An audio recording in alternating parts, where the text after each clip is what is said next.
Hello, everybody! We are not freaking out. We are all okay right now. Don't even scream. 5 seconds ago was us screaming. Welcome, one and all, to Beyond the Realms, episode 35. Correct. 3 weeks in a row. Kevin's Even on though it. my brain is operating at 10% capacity because of a very busy B-Day weekend, I'm here. Heck yeah. What's up? It's good to see you all. Thank you once again for coming for another exciting entry into our almost 2-year running saga. Very interested to see how things go today. For those of you joining because of the giveaway we got going on, what's up? How you doing? We were running a dice giveaway with Decus Dice this past week, and we are going to be announcing the winner of said giveaway from the Dicecream Instagram after the break. So when we have our initial little mid-game break, after that's done, we will announce the winner for y'all. So thank you all so much for all of you that entered. I think we got like over 700 people commenting on that shit. So that's awesome. So thank you all so much for that. And also thank you all out there who were wishing me an awesome birthday weekend. I had a fabulous time. Thank you all for making it so much better. Yeah, lots of cool stuff was had. I'm very, very excited. But I'm more excited to dive in tonight's story, everybody. Think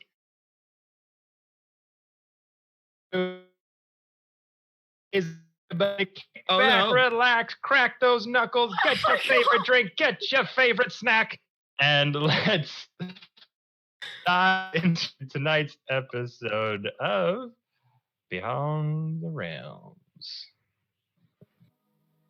So, last we left off, finally spotted Kevin, you a keep hidden freezing, assassin so you know. hidden within the thing. You keep freezing and freezing. glitching, so you know, Keep going. yeah. Tick it. Am I okay now?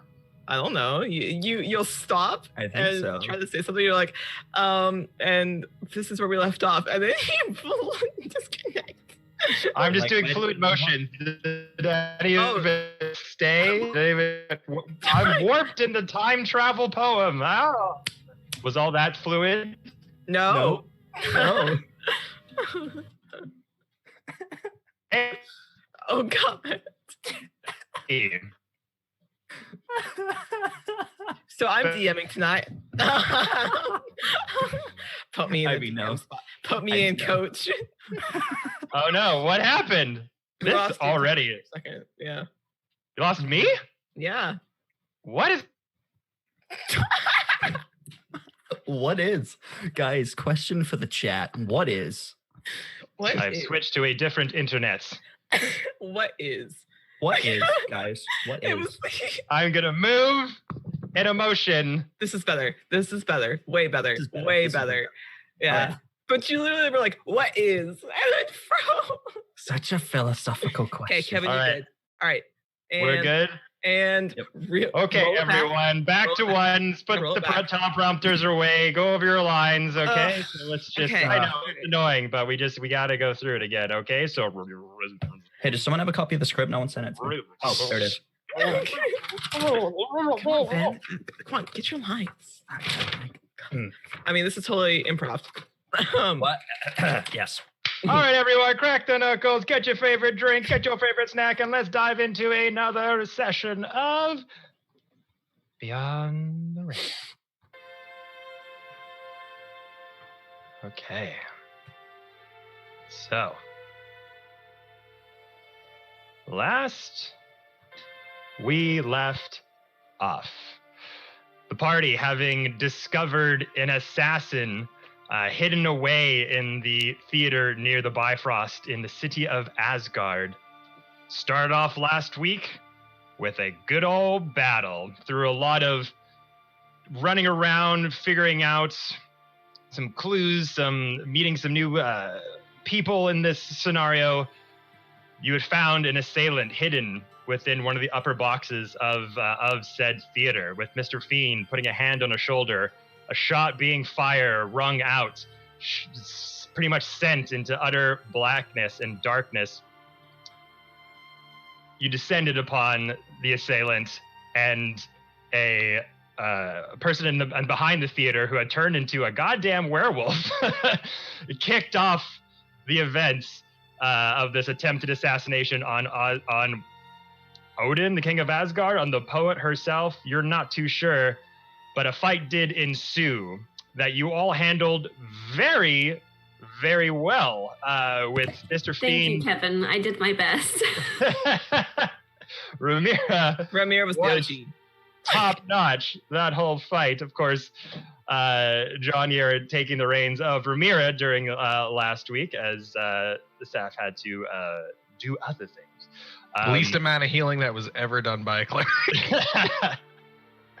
But as these things came into fruition, Mr. Fiend one-on-one with the shooter, dressed in a dark cloak with a hood over the face, ripped off said cloak, revealing a mirrored mask, hiding the identity of this assailant, but you're able to make out white wisps of hair, pointed ears, sort of fair complexion, and Fiend, not liking things being kept from him, just a huge impact on the mask, shattering it off the face of the assailant, revealed to be a familiar pallid elf that you had met in your very first arc here in this campaign, that of Mullet Purcell, a gunslinger who you had a very complicated past with.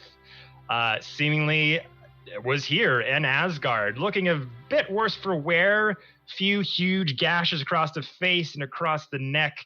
Definitely was a bit off-putting, but Fiend and Purcell went one-on-one as Tarek and Farrell and Sir Strange were dealing with this massive werewolf that came out of behind the theater out of nowhere. It was Ramira pulling off some very great high-level cleric spells with Spirit Guardian, Spiritual Weapon, keeping that werewolf at bay that was 10 times larger than any werewolf you had ever seen, from meeting up with Mullet to give the assist. Holding that werewolf at bay gave Fiend enough time to enable some of his own tricks, bringing on the Shadow Mastiff to his aid. A lot of back and forth spells being cast, guns being fired, a hand motor was shot off. It was insane. Till Tarek teleported over, joined the fray, and you were able to corner Mullet on the upper banister of the theater and just went to town. And there was an amazing scene of Mr. Fiend levitating Purcell with telekinetic, allowing her to try to shoot into Fiend, but with the mirror image spell up, miss with 3 consecutive shots, not able to get a single purchase on Fiend. You were able to just overwhelm and subdue until there was no one left standing but Purcell herself. And as we enter into tonight's session, you all on the stage of this theater with Mullet Purcell in front of you, bound, armor taken off, removed every weapon that she had, which consisted of 2 pistols, a rifle, and a hand motor. What would you all like to do? I believe I asked her a question. Well, guys, it's been me the whole time. Yeah. Ramira, why do you sound? You got over your cold so quickly. That must be being clear. Must have been the time travel. Must have been the wind or something. Must have been the wind or something. Yes, and Ben, you are right. You did ask a single question. We left with Mullet taking a single inhale to answer your question, along with Ramira casting Zone of Truth at that same time. So, Tarek, just remind me, what was your question? Who sent you here? Was the first question of many. I would like to say I don't know if we ever actually rolled for her wisdom save for Zone of Truth. The charisma save, no, we did not. I feel like that needs to be. We know if they fail. Yeah. Hold on. Like that just needs to be addressed. It is a I cannot remember what the actual save on it. Charisma saving throw. Oh, look at me being wrong. Your charisma will be the one that pierces the heavens. Okay. God damn it. Oh, then damn it. Odin, damn it. All right. I have to beat, what, sorry? 18. 18. Mm-hmm. And we know if they fail, we'll pass even. Fuck. I got a 17. Oh! That's rough, buddy. So they don't have to talk. They're not like compelled to speak, but if they speak, they do have to tell the truth. Don't They worry. can also be vague them. though. They can be vague. They can tell. They can be intentionally long as misleading. enough. Yeah, as long as it's the Fiend? truth. Look, as long as I've come across many. I'm trying to, Hey, what's the range and zone of truth? Fiend, you in that? You in that? Right? Actually, I am in that. Hold on. Yeah, you all are. You're all right. Yay. Crumpled It's a up to everybody. charisma saving throw. Surprise! This is an intervention. But with Zone of Truth, can you pick who's oh. affected by it, or does it just automatically like a radius? It's whoever's It in it. affects everyone. However, I believe even if you, so Everyone roll a charisma saving throw. Calm your 29. nerves. It's a charisma saving throw. Oh, Chance hey, to fail fine. is very low. You know John what? used to say that shit, but I hope you get a 5. Are you serious? Did you fail? I failed. Oh, damn. Two. I have a plus 10 to I charisma know. saving So throw. Ramira would be the only one who would Who knew? know Hold who's on. under the effect. And of I also, gotta roll for I am not Farrell. under Hold the on. effects of my own spell either. Yeah. Hold on. I So gotta I'm roll fine. for Farrell. You said 18. All right. 18. Yeah. So Fiend fails. Unnatural 20. Oh my All right. Tarek succeeds. Farrell fails. Ha! Barrel fails. I feel like it's gonna be an interrogation amongst yourselves for a while. We're gonna go talk to Mullet, and then Ramir to save Mullet. It's gonna be like, and Fiend. Well, no, Hey, Sir it's gonna be Strange. How you looking, friend? Yes, and finally, Sir Strange. 29. Crap! Wait, I Oh. getting through that. So Farrell and Fiend. Got it. Shit. interesting. This is fine. So How with is that, Celeste, Ramiro? Damn it. so with that, Ramira, you casting that innate spell, you're looking over at everyone's auras, and Tarek's Strange seem to be vibing pretty good. You look over to Farrell. There's this sort of vibration around them. This visage just like static. It's just very faint. Kind of fizzling around them. You look over to Fiend. It's a bit more stronger than Farrell's was, seemingly giving off a hint of Fiend has been holding some stuff in, maybe, that you weren't quite too aware of. Oh no. Shocking. And looking over at Mullet Purcell, exhausted, beaten to a bloody pulp, with blood streaking down the face, blood coming out of the nose, cut lip, contusions, bruising all over the body. You do feel that sort of static electricity around them as well, signaling that they are affected. And with that, Tarek asks the question, Mm-hmm. who sent you here? Yes. And Mullet bound up on the wrists and the feet, if I recall. Mm-hmm. Oh, she's completely like. Completely, you didn't want any shenanigans going on with this person. Just looks up to you, Tarek. Mhm.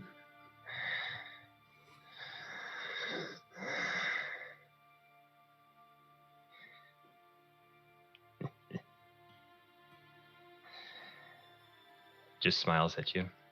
Don't make it any more difficult than it has to be. Holds up the hammer. Just answer my questions. Where's the fun in that? I want you to earn it. Cracks his neck. All right. If that's how it's gonna be. Which leg am I gonna try and break? Let's see. So if you recall, Yep. you had healed her for not that much. I think it was like 5 or 6 HP. Mm-hmm. And when you had you had knocked her out unconscious. And you knocked her out unconscious, and you tried to ask her some questions, and she was just like barely hanging on, could barely speak. Yeah. I'm not. Don't remember who did the healing, but I believe she's at like just the tiniest amount. Yeah, she's at a small amount. Tarek's not going for like a full-on like swing, like he's trying to kill this person. Yeah, I just wanted to make you all aware in case you're like, haha, I'm gonna do non-lethal like finger of death. Oh yeah. Minus her HP. Dies yeah, no. Tarek is doing is attacking them, but yeah, is trying to be non-lethal as trying to break someone's leg can be. I guess you're trying to break the leg. Yeah, Tarek will just drop this hammer on their leg. All right, attack at advantage. Cool. Bound, restrained, basically prone, all of the things. Oh. Did you crit? I might have done. Oh, no. There's no way you're gonna minus her full life with just a hammer hit. So, yeah, I mean, yeah. Unless you want to try.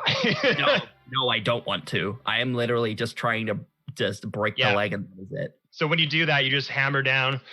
Don't make me do this. Mm-hmm. Just smiles at you, egging you on. Right. And there is no. And as Tarek goes, yeah. Just hold on. So as Tarek, you go for the swing. Did anybody want to intervene? Let this happen. Just going down the line here. So we left off right when the question was asked last time. Right. So I still have telekinesis up on her because it's a 10-minute duration. I just slide her towards me. So it misses. Yeah. Okay. It just. You feel Ramirez's hand clutch your sleeve, and she's like nervous. Would that work? If I'd already hit them? Well, here's the thing. You're trying to hit Mullet, and Fiend takes them out of the way. Let's see here. What was your full attack? What was the attack? It was it would be a 28 because it's nat 20 plus 8. Nat 20 plus 8. It was a crit. No. I would also just like to point out there is no look of enjoyment on Tarek's face. It's just blank emotion. He does not enjoy doing this, but he's willing to do it. I'm trying to think. So this is going to be a speed versus contested initiatives. You know what? 2 of you roll dexterity checks flat out. See who's faster. I crit. Oh, wow. Oh my god. Yeah, no, I rolled a total of 7. So, all right. It's just I see the hammer go up and go. Yeah, so Tarek, you're about to just like you've got this rage inside of you. They're not really sure how to quell. Your hammer goes up. Oh, it's not rage. It's just straight up just. All right, empty emotion as you raise your hand up and lightning starts to flicker off the hammer, signaling that this is going to be a big blow. And all of a sudden, the body just screeches across the wooden floor of the stage. Huge thunder is hit as the board break into just a massive crater under your hammer. And that thunderclap echoes throughout the building as you look over to Fiend, who's moved over Mullet. What are you doing, Fiend? If I may. Please, explain. I'm finding a sort of kinship in Mullet at the moment. Would you say that I deserved my legs broken after what I did to Wagon's community? That was different. We did leave Mullet. That was against your will. This wasn't. They chose to be. I chose to do that. And they also chose to not answer my question. I get no enjoyment out of doing this, by the way. I think we should exercise a bit more patience at the moment. Now, if we think about what we know, we left Mullet underneath Wagon's community to fend for herself. We took her wife with us, and her wife was then taken to Avernus, and according to Mullet, she was killed. Mullet has now been given the opportunity for vengeance and potentially her dearly beloved back at the cost of our lives. Cost of Odin's life. Semantics. I think Farrell can I give it a shot? Be my guest. Tarek will just look between the two of you and be like, that's worse.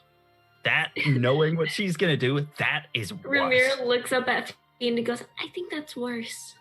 Mullet. I'll be nice. I'll be nice. No, you have to tell the truth. You have to tell the truth. You don't want that. Just pointing at Farrell, who is just... You don't want that. Trust me. How tall is Mullet?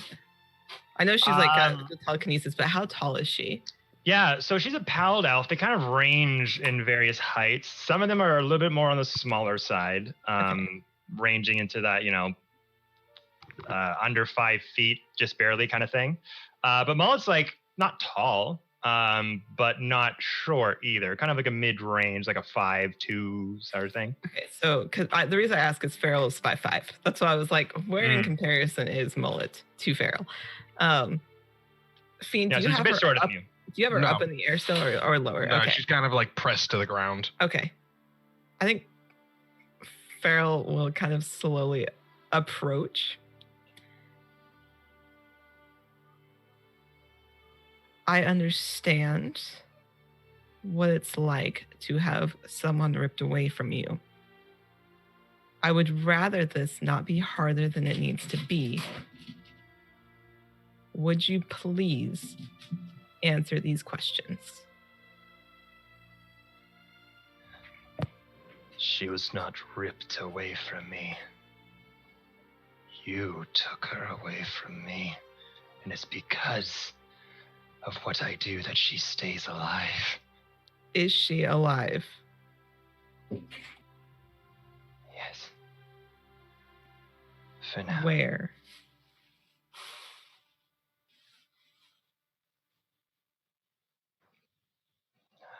That I don't know. It's better that I don't know. Does anything on Mullet's body look reminiscent to the same style of handprint that Ramira had? Make an investigation check. Ooh, a good question. 13. So having taken off the armor, the sort of metal shin pads, the forearm bands, all of that, still left with some undergarments, things like that, like cotton shirt, pants, of that nature. And you start to just like kind of look over to a shoulder area that might have a hand, and you do notice over on the left hand here a very large, spindly fingered print. But unlike Ramira's, that was a bit fresher looking. Like if someone with like, 3rd degree burn hands went like on a stovetop kind of thing. Mm-hmm. You look over and this wound looks old. It's moist. There's scabbing. It looks very different from the one that Ramir had, but similar in the shape of it. How long?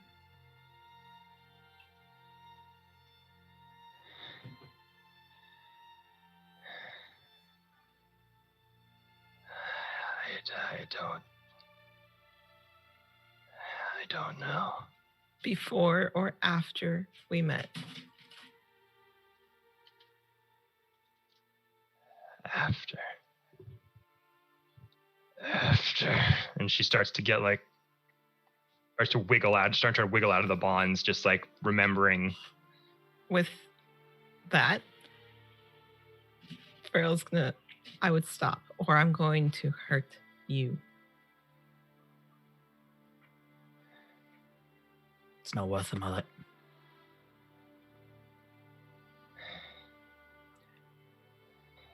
You think pain is going to be your ally in this? What she will do to you is worse than pain. Trust me.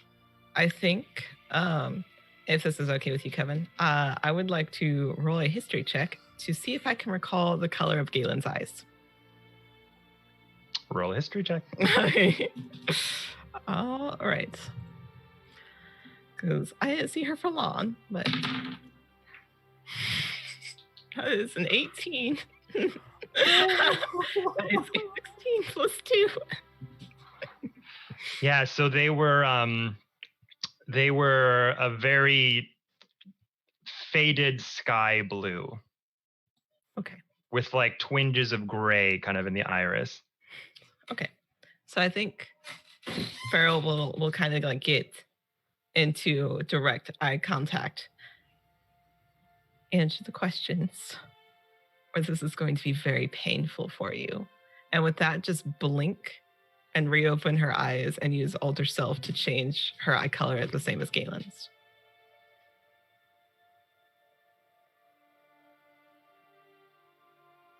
And then she'll blink again, and it'll change back to her crescent moons.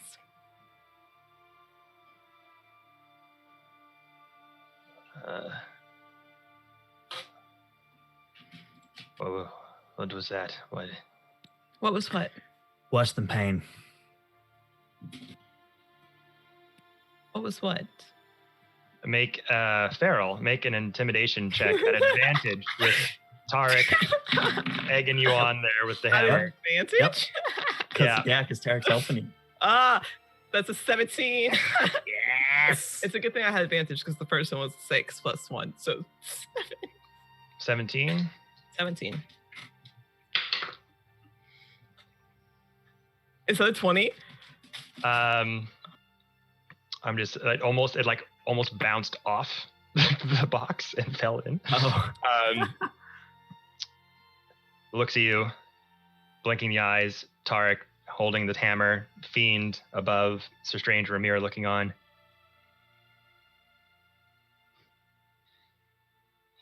You don't have it in you.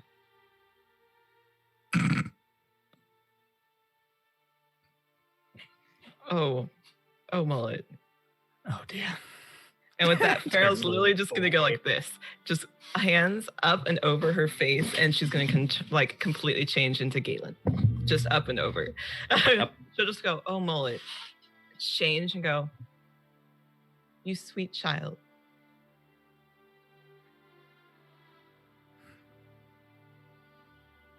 What is this? What is It's not her. It's not her. Answer the questions and these go away. It's not her. At this point, Ramira in the background is shaking uncontrollably as this is all happening. Make it go away. Make it go away! And her Answer the voice, questions. in her voice, in Galen's voice, will be, answer the questions, and it stops. And you see her just starting to crumble from the inside out. She can't look up at the visage of Galen, her former wife, partner, and lover. I know what it's like to have someone ripped away from you.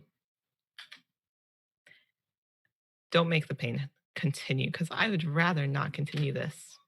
So answer the questions and what we need to know, and you never have to see this again unless it's the real thing.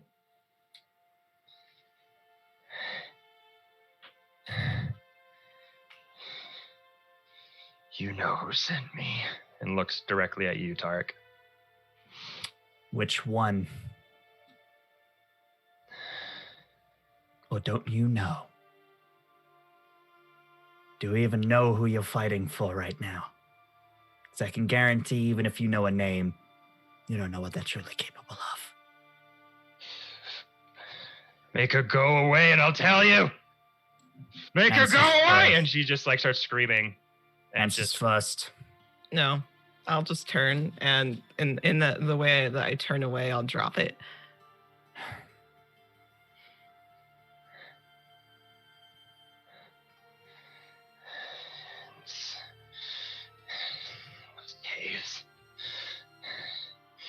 outside wagging community. My most desperate hour, he appeared. Who did?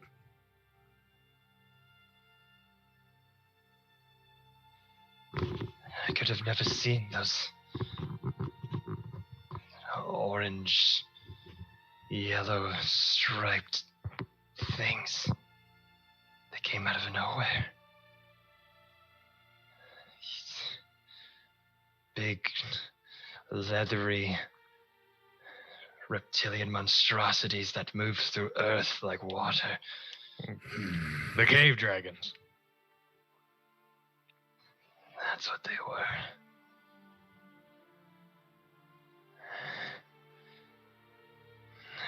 They descended upon me. I tried my best.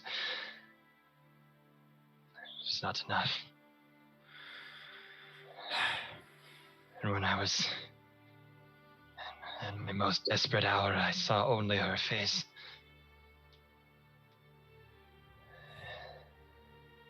And then I saw something else. A vision. It was her. Galen. Grasped by it. Visage of tentacles and brains. And I saw you, all of you, choosing between the person I care most about and her. And looks over to you, Ramira. You would have done the same. Your choice just would have been different. Don't try and act so high and noble. You could have done something. You could have tried to save both of them. You were did. powerful. We did. We tried. You think we left them there purposefully? No. We did everything we could. We almost lost several people. We almost lost Ramira. We almost lost our people. And I am sorry about what happened, but we tried.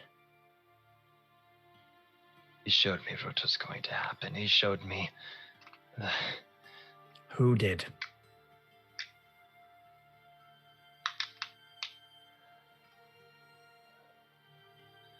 Mammon.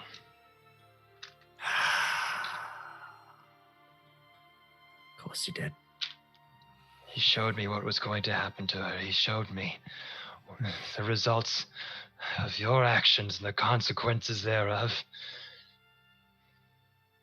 How?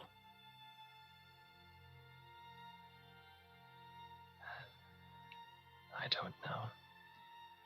I know what I saw, and it was real as it is. As real as the visage of someone you love, as someone betraying them? That real? Or actually real?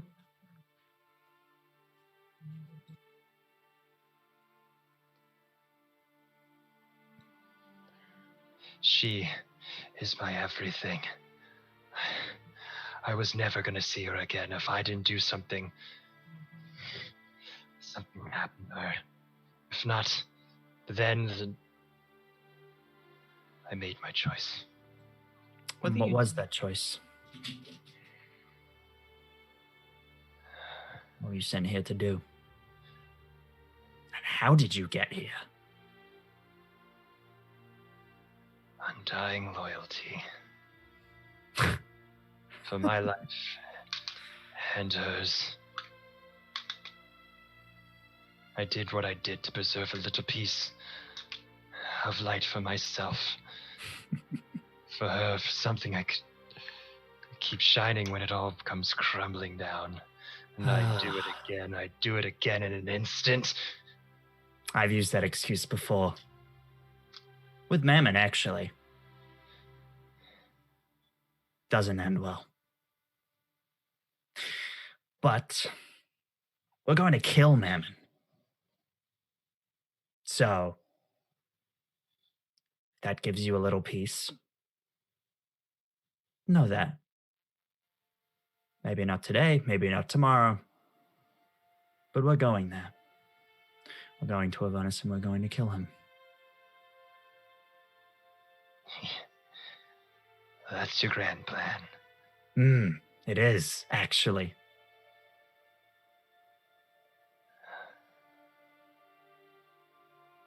And how, pray tell, are you going to kill something so ancient, so evil? It's been here since the dawn of time and will certainly be here when it all comes down. With your little sparkly thunder hammer. Want my honest answer? Please.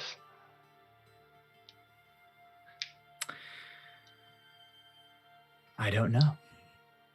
But I will find a way. Mr. Fiend stands Mullet up and turns her around and brings her like face to face with him, almost a nose apart. Ramira is cinched up as you do this because she's sitting right next to you and she's like, Fiend leans over and whispers in her ear and goes, I intend to do it with the power of a god.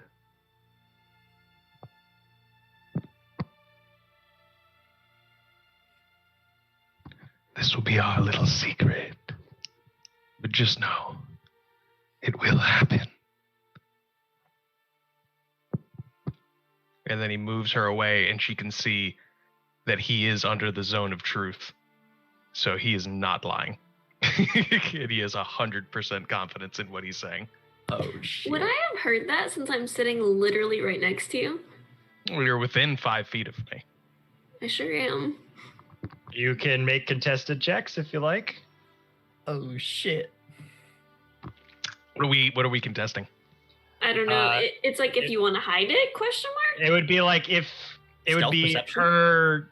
But it's your ability to hear him as he's quietly whispering this in her. I see. so it would like be stealth something. perception. Yes. So it'd be well, for Ramira, it'd either be perception or insight. I will in take your insight. step. Yeah, I would love to take insight. Thank you. because this is more of a not looking around anywhere. This is like staring at you as you have this person and like whispering something in their ear and just, oh no. That was the most dramatic. I'm back on my bullshit again, you guys. We tried. Oh We my tried to have it dawn for a day. I need a priest. It's a 12. You are the priest. Who's What was kid? your roll, Oh my god, John? it's my kid. That's 25. Oh. I got a 2. I have a plus 10 modifier, and I got a 2. I have a +7 modifier. I got an 18. So unfortunately, Fiend lifts up Mullet. But for the rest of you, clearly seeing this happen, clearly seeing Fiend lift up Mullet, whisper something in her ear, and you can read like Mullet's face of just a little bit of confusion, a little bit of shock. Farrell's not going to ask any questions. And Fiend, do you put her back down, or you're holding her still in here? She's essentially standing. She Yeah. feels like she's paralyzed, like somebody like has a hold of her. Not paralyzed, but she feels like there is gravity like holding her there. But she still can like move her arms and stuff but they're manacled and her legs are tied together. So I'm essentially letting like auto balancing her so that she doesn't fall over. Yeah, so just so bound up, floating in midair. Mm-hmm. Interesting. Mr. Fiend just smiles. And pray tell, how are you going to pull that off? It's already in motion. Now, Do we hear the rest of that? Or are they still whispering? Depends if they You did say you moved them away. yeah, I you hear me go, it's already in motion. I elaborate and say, Mullet, I am sorry for what happened to you and for what happened to Galen. And I don't think that you deserve to be beaten, bound. I believe you deserve a second chance. As you've already seen, you are no threat to us. Come at us 100 times if you will. You'll fail every time. Or believe in us and our side, and we will try our best not to let you down again.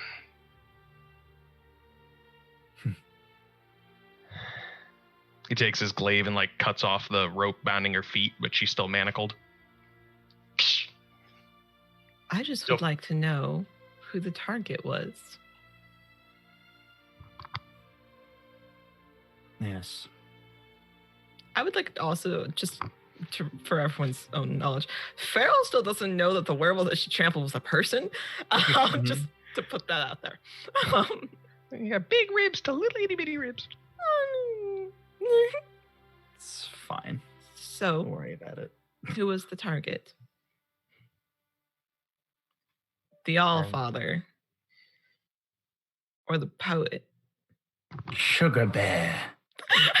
I wouldn't be surprised. The whole time it was Sugar Bear. I see that, actually. That makes sense to me. As Fiend says this, basically lending out a hand for Mullet to join you, in a sense.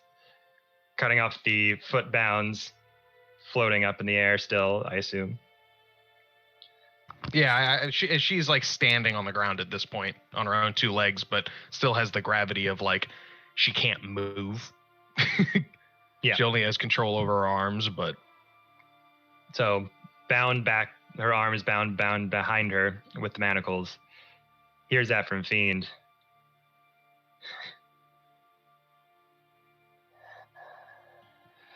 At one point, maybe. But my fate, my will are not my own anymore.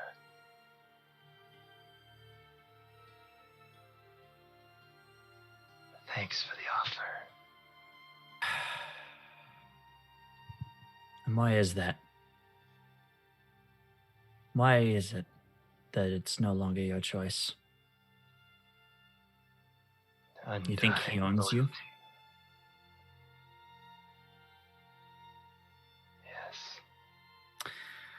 Mullet.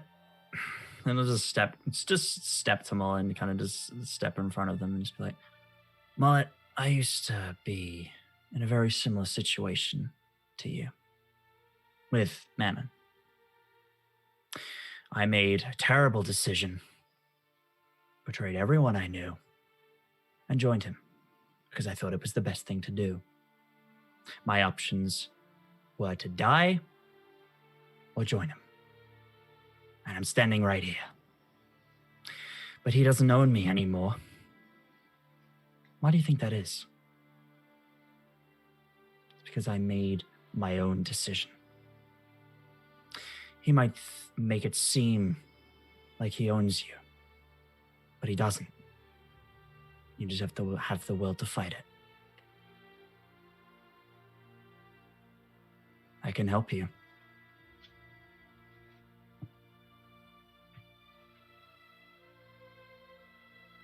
Make a persuasion check. Cool. What's my plus? 4 plus 5. That's pretty good. That's 22.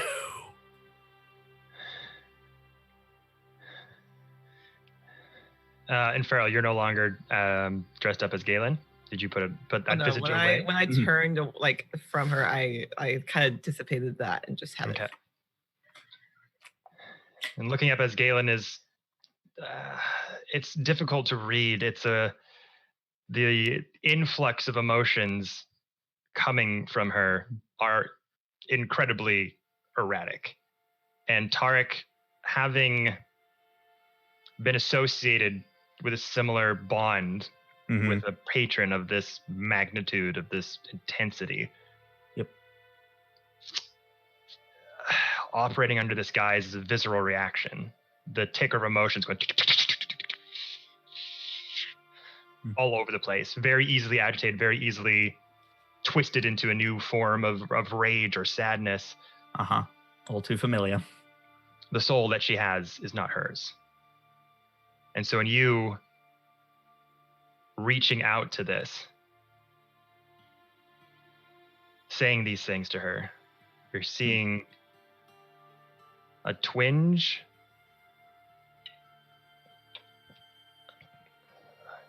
of just, it's not doubt, but curiosity.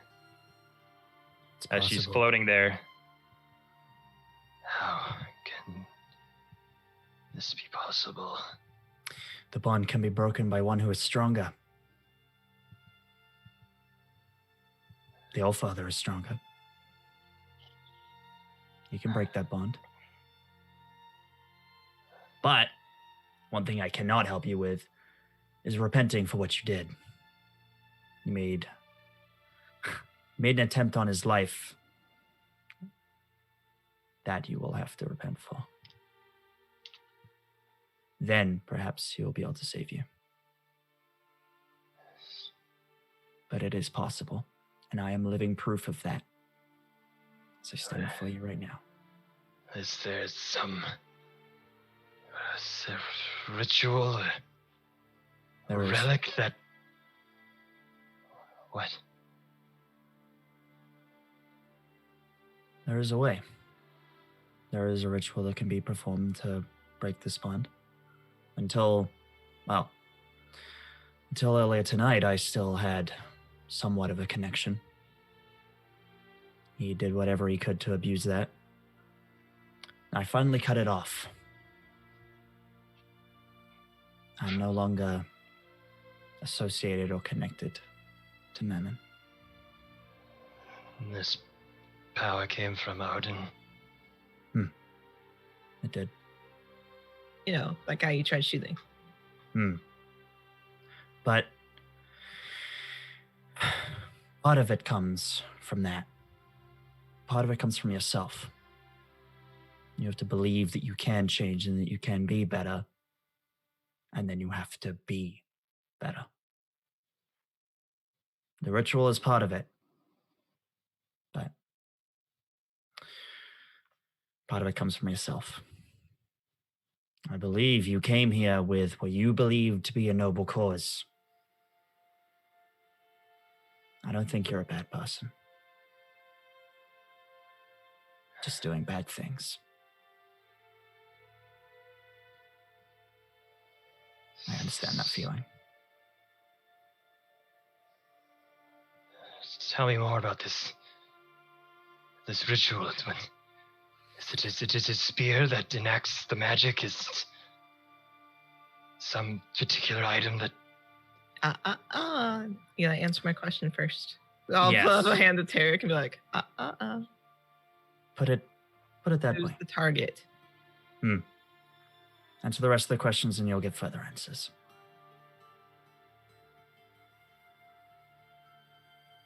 We are not your enemy. Poet or Allfather? Or neither?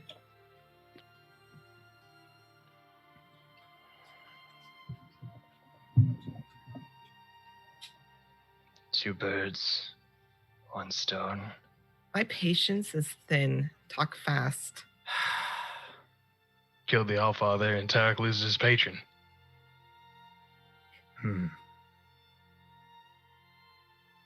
Taking out Further Odin. proof.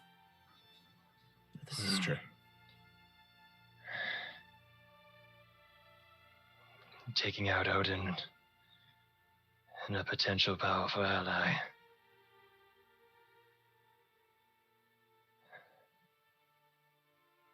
One who was getting too familiar with chronergy magic.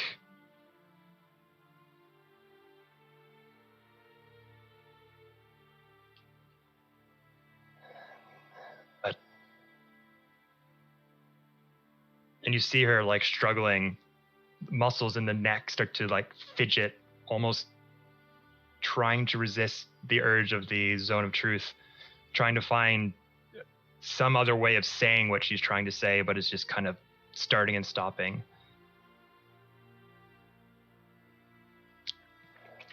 There was another target. Who?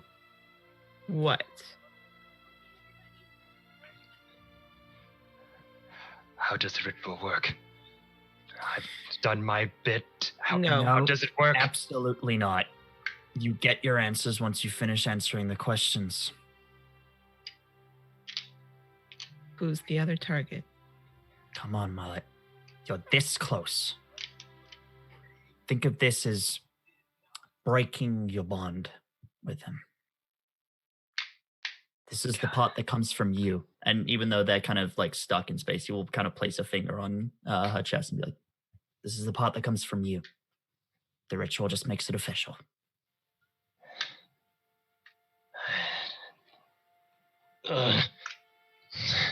Come on, Mullet. Roll a perception check, Tark. Oh, shit. Hey, Jade over there? You're good. Perception? Can it not be Yeah. inside? Perception. Oh, fuck. 14. 14. Got a +5 to insight. You start to hear a very slight sizzling sound coming from inside her clothing.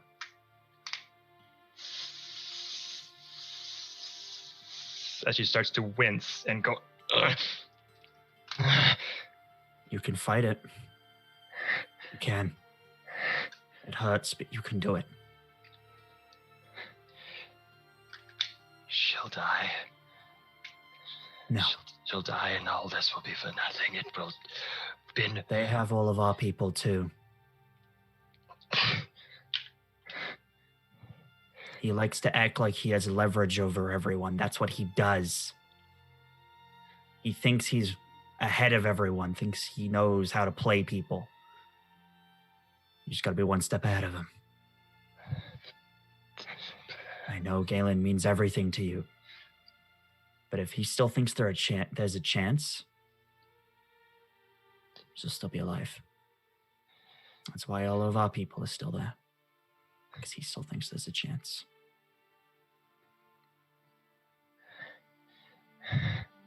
I give you my word.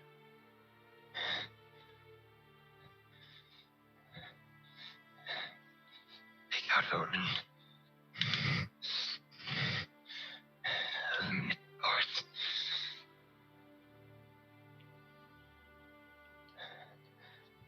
Hold them in place until the Academy of Arcana is required. There. How does the ritual work? How does it work? Please tell me. I think at that, Pharaoh's gonna run over, grab Amira, and attempt to leave the theater to go see what the hell's happening. Wait, where are they going? No, tell me. How does it work? How does it work? We'll be back. Tarek, Calm down. got her. They're going got to her. deal with that. You said that I've taken Rivera by the Academy hand. of Arcana? Are you taking You her lied. You strong? lied. No. You all No, lied. They're leaving. No. They're leaving. This They're was all your fault. This was all your. Listen to me. I I'm stopped gonna before we leave. grab their face. I'm grabbing their face and I'm making them look at me. So hold on. So going through the motion of events, she blurts out that valuable piece of information. Yes. As far as I'm hearing, Farrell and Ramira. Farrell, you grab Ramira and goes, "We gotta go." Is this happening? I grab Not. Ramira mostly because I want to get them out of the situation at the moment. She's not gonna go with you willingly. I will drag you if Okay. I have to. Yeah, that's fine. You can try to, but she's gonna fight the entire way. Okay, So- fine. I'll so here, roll- so I'll let roll me- check. Yeah, so let's go. So Farrell, you hear that and you go, "Oh shit, we gotta," and you run over to Ramira and go, "Ramira, we gotta figure this out. We gotta check this out." So both of you roll contested strength checks. It's not a good one. I will. If you really like fight me back and don't do like, if you absolutely like, no, I don't want to go. Farrell will let go. But Yeah, she doesn't want to go. So if you grab her really strongly, she rolled an 18 and she just kind of wrenches her arm free. okay, I would fail. I got a 12. So Okay. Okay. if she wrenches your arm free, Farrell's gonna look and be like, "Sorry, I'll go," and then we'll rush out the door. So then- okay. I'd like to go closer to Mullet. Okay, so Farrell, you're running out the door of the theater. I'm gonna stop when I hear Mullet freaking out. I'll turn around. I will be back. They didn't lie to you. And I'm Just check also that what under you're the saying is truth. And then I will leave. Okay, so Farrell runs out. You see Mullet start to freak out. Where are they going? You lied. They're leaving. You're all leaving. As Farrell's leaving, tries to grab Mira. Mira blocks off the hit. Farrell, you run off. He's like, no, they were telling me. And this is all kind of like very frantic and intense. So but you're running down the hallway there. Yeah, noticing that Mullet's freaking out. Then we'll turn and stop and be like, I'm not lying to you. I will be back. Saf, you approach Mullet. Yeah, are they, can I tell if they're just like, they're wigging out or is something happening to them that they're freaking out about?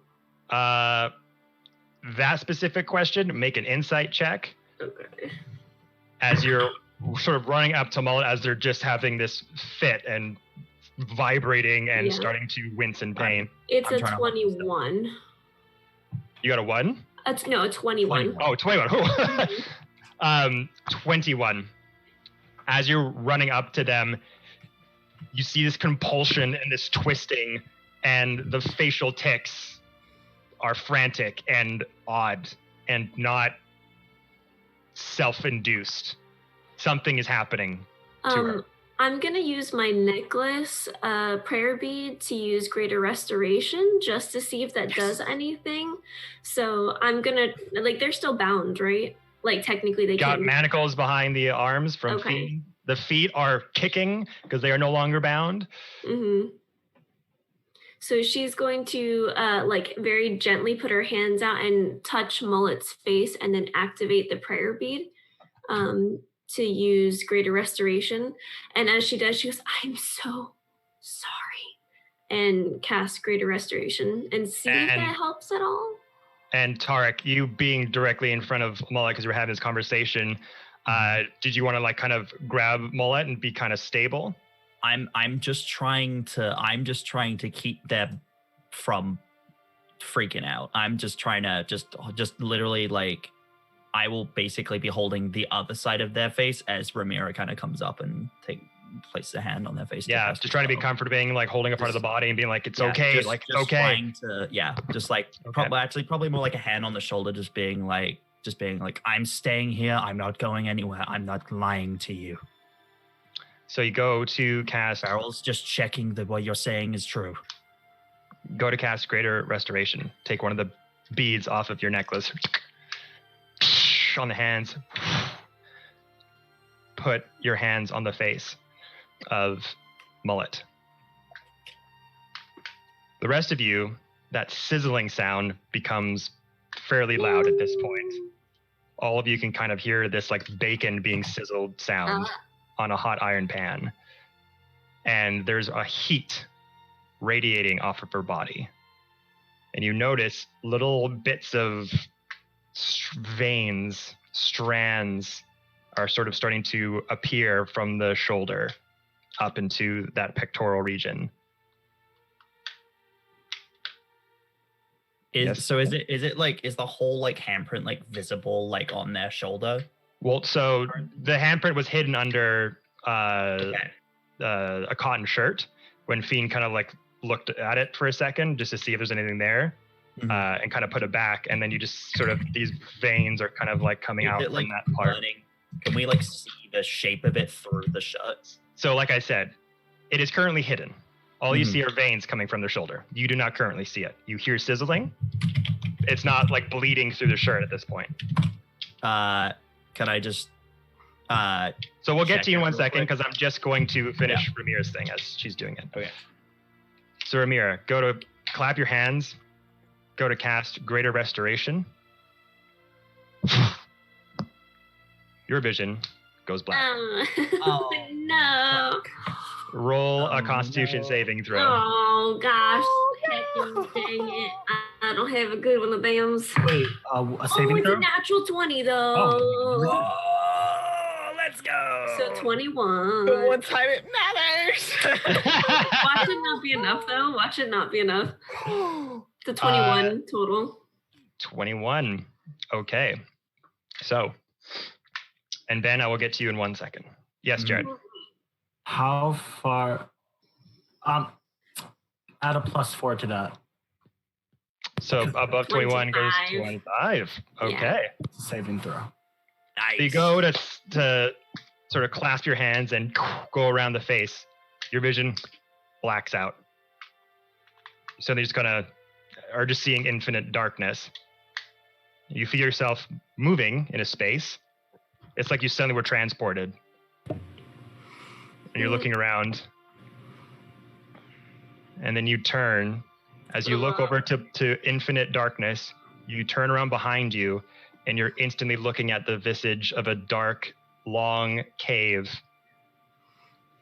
Very similar to the ones you traversed in Wagon's community, with those stalactites dripping water into pools on the ground, dirt everywhere, wall sconces lighting everything with dim light. Yeah. And you see Mullet gasping for air. Maybe like 25 feet away from you. Pool of blood around them. Very noticeable worm-like holes in the dirt on the walls. And entered from sort of one part from the wall and then into the ground near her. And she's just on the ground quivering. I take off running. Catch up to her. It becomes more into your view. Huge, fresh, claw mark-like gashes around the face, and another visible on the neck. Breathing sharp in and out, in and out. Ramira.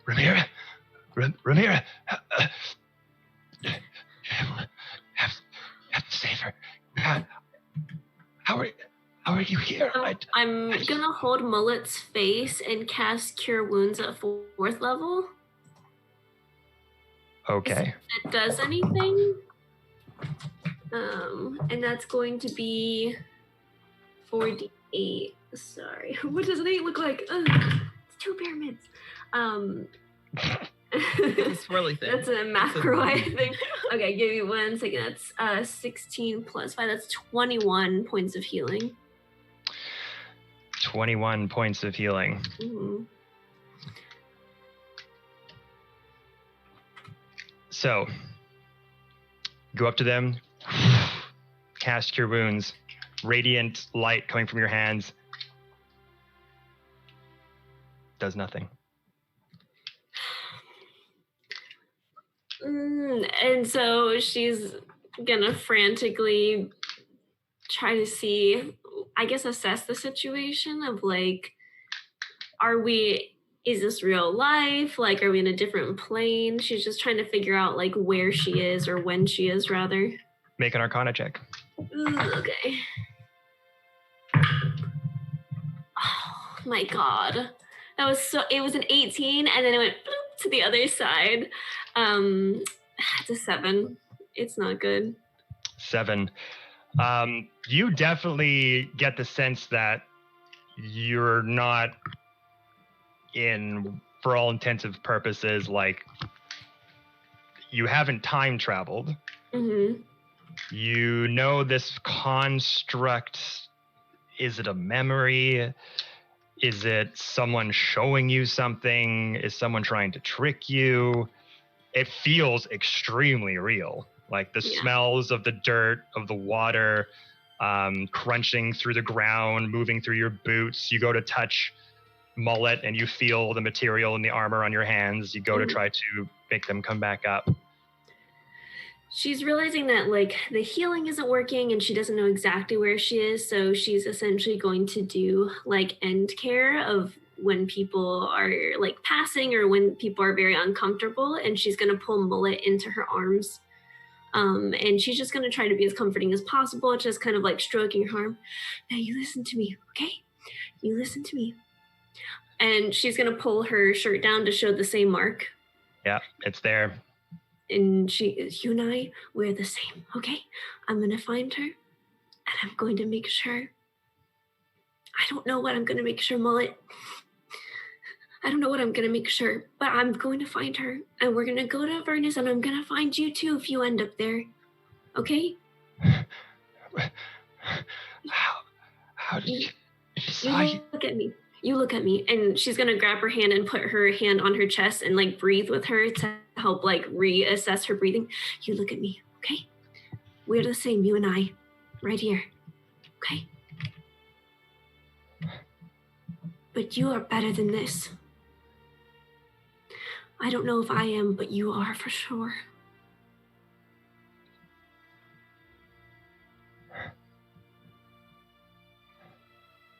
You look down, Ramira, as you're holding her in place, saying these words. You notice your charms on your beads starting to glow. One in particular, it's a half crescent moon shape, is glowing brighter than the others. It's never done this before. Mm. And it's getting brighter and brighter, and you feel this radiant, warm, calming glow from it. Similar to the same bead that you used Greater Restoration with. And it's just pulsing. I need you to roll a persuasion check at advantage. Oh boy. Advantage. Oh god. Okay, persuasion. 17. Ugh. 17. 17. Yeah.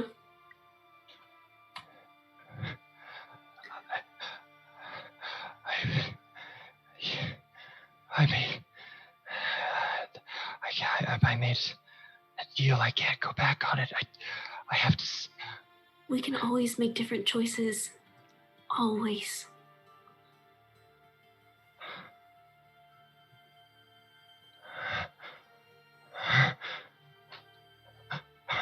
And you see her eyes start to get wide and large. Mm. He's right behind you. Says he's right behind you. I don't know fully the spell slots that I have because I didn't have the sheet when I was there. Yikey wikey. Okay, oh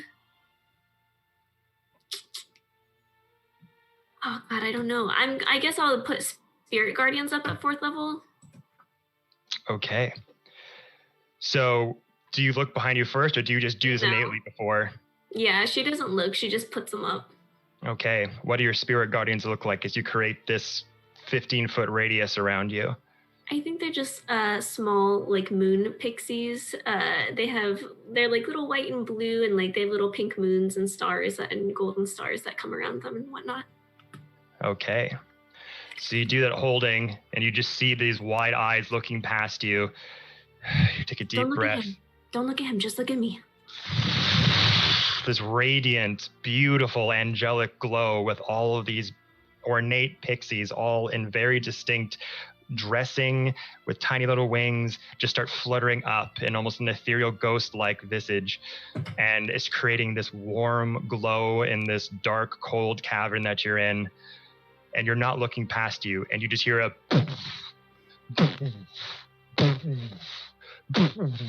like someone smacking on a dome of pure energy.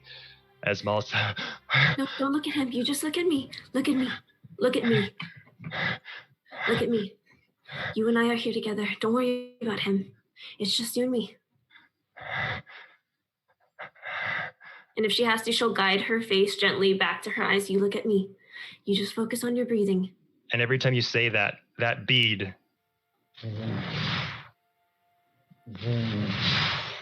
almost reinforcing this sort of white and yellow and glow that you have around you.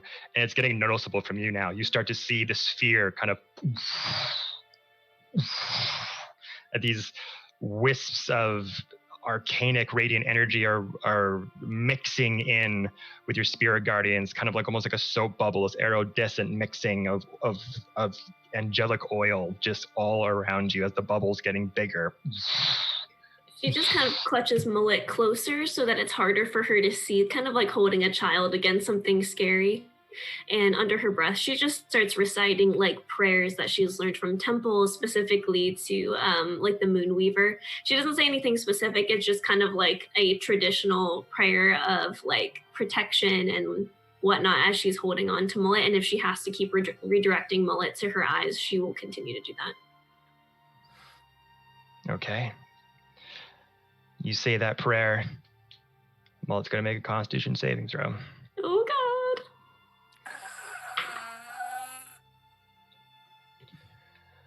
Just me and you. It's just me and you. You say your prayer.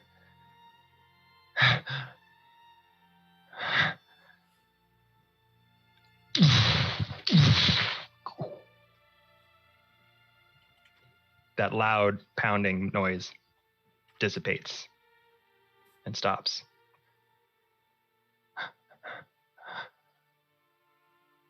It doesn't hurt anymore.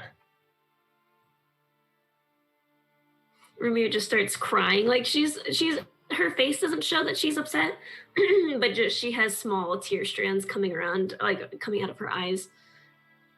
I'm so glad. I'll see you soon, Galen. And her body goes limp in your arms. And she just holds her. The light from your bead, like more intense, almost changing the area around you from this dark cave to this white light that shines the brightest it's ever been, to the point that you see nothing but white. And when you wake up, you're back on the stage with your hands over Mullet's face.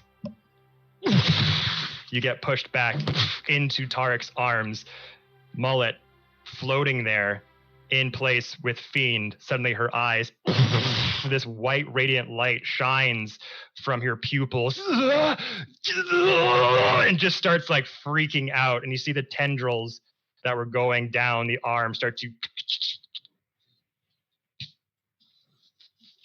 go back into the shoulder.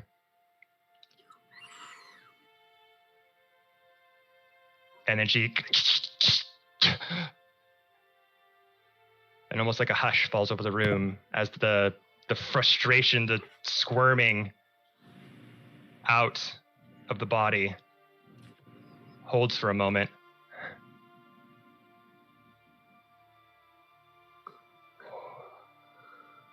What?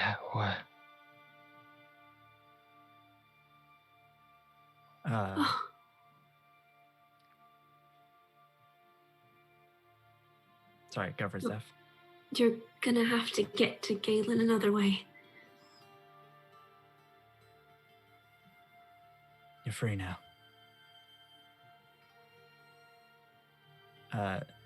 Tarek's just gonna reach out and just place his hand where the mark was.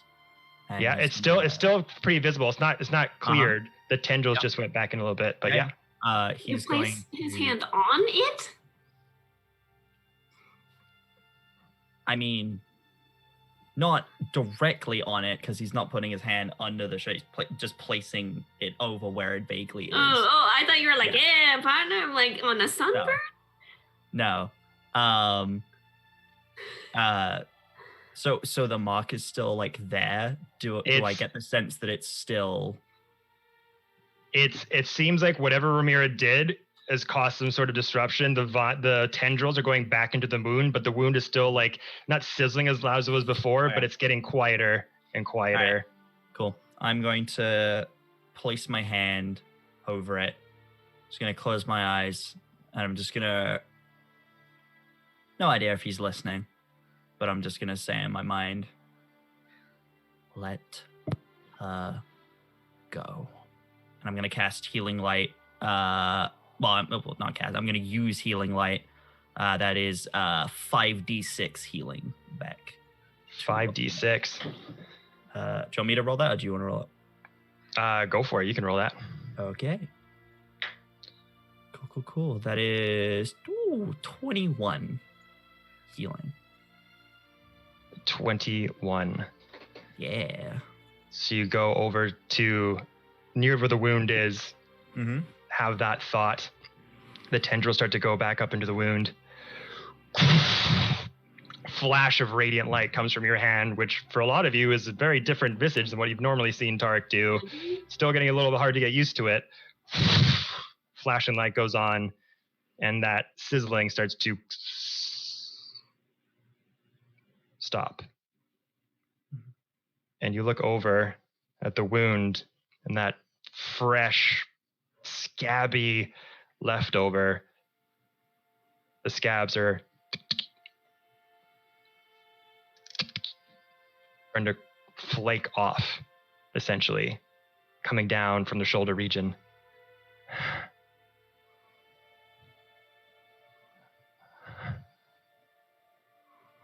It's okay. You're free now. You just have to have the will to do it.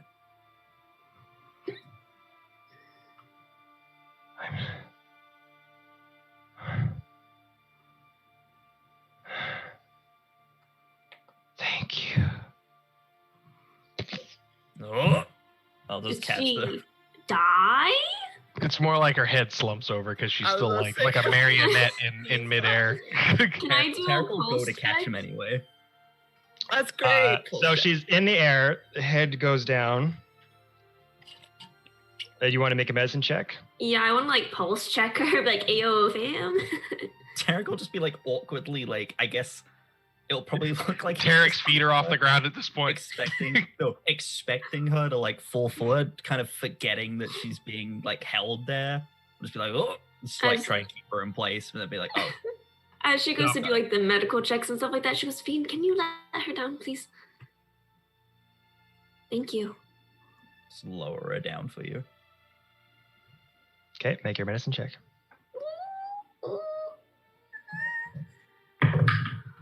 Okay, that's not terrible. 24. 24. You go to find a pulse.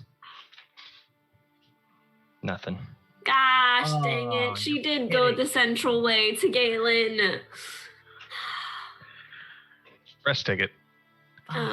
Yeah, Nope. one way. No connecting flights. No, I was gonna say no layovers. Fuck Yeah. me I running. was just like, well, this is God awkward. damn it. I am going to go ahead and free her. I'm essentially going to take the body from Tarek and then walk her over to like a chair and like undo her bounds and stuff like that and kind of just like gently lay her out. And as you go to lay her out, that hand, that scarring, is completely flush. Nice. Okay. And seemingly, as you're kind of mulling over the experience that just happened, with the aid of Tarek and with very high rolls from Ramira, you can kind of put two and two together and surmise that whatever soul was being bound or held prisoner, you somehow were able to release it.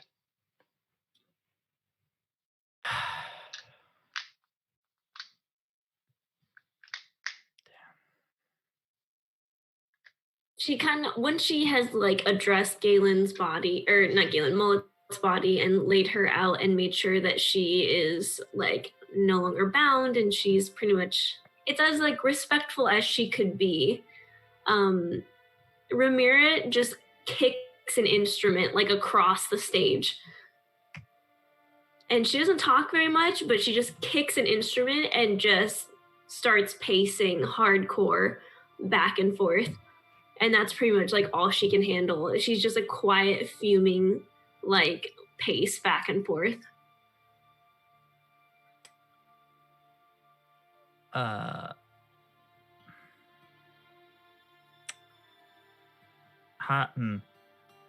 How long has it been at this point since that happened?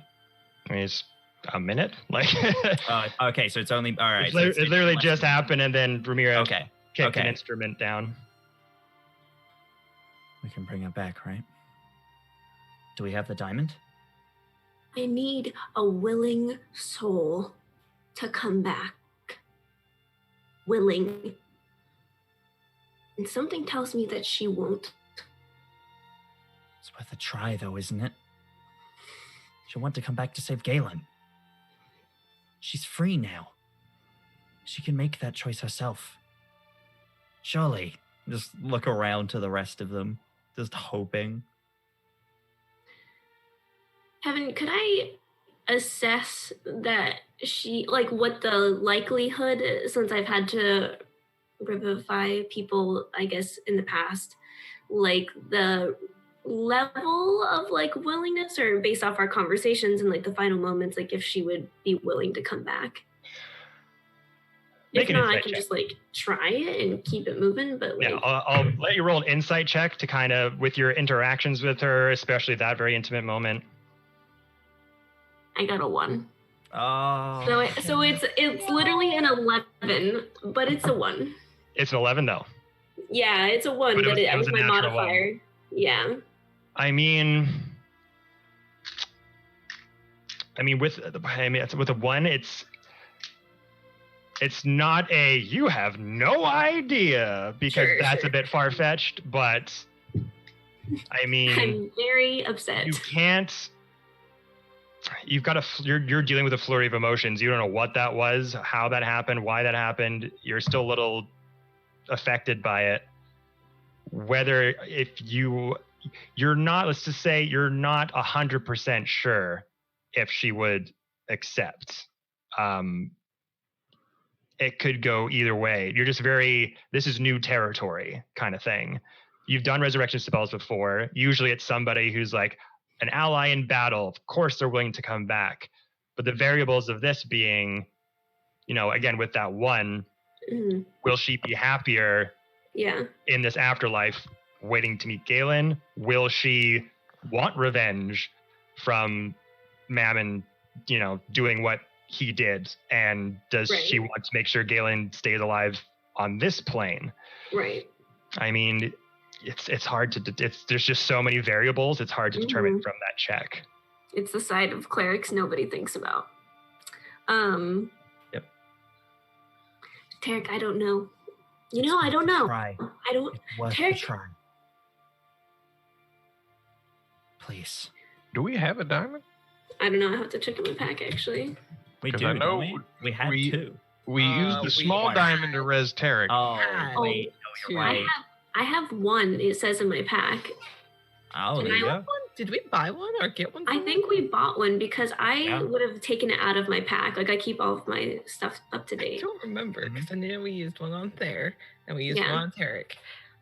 I mean, it's there. Did we buy one? We must have. I don't know. Well, we had. On buying more. So we had 3. I gave a small one to Ramira. That's and a big one to Ramira. Then we got another one, and I was holding that when I gave that to Farrell. And Farrell used that to res You there. have a third one. Okay, cool. So we have 1. Yeah, I was about to say we have this 1. I think none of y'all better not die.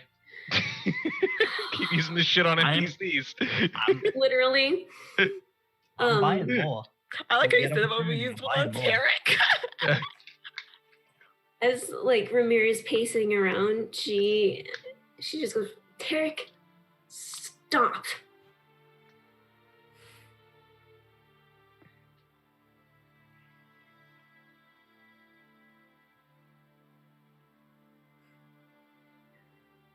I don't know what to do.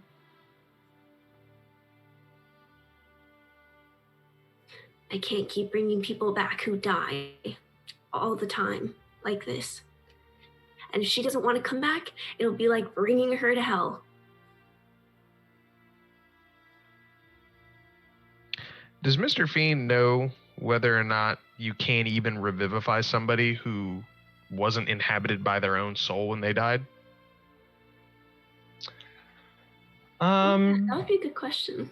Because I mean, I know we can do the cast like actual resurrection, but with a diamond. But make an Arcana check. Please do better. Arcana or history. That's your call. Let me check. Save me from myself. It's not gonna be a bad roll either way. Arcana is the way I Can't gotta relate. go. 15 plus 6 is 21.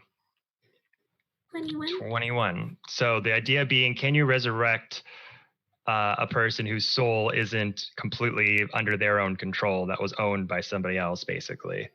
Right, because like her soul wasn't in that body, right? So Like, I will say, again, Ramiro, you haven't had really time to process this, but I will say, going through those motions, being in that place, doing what you did,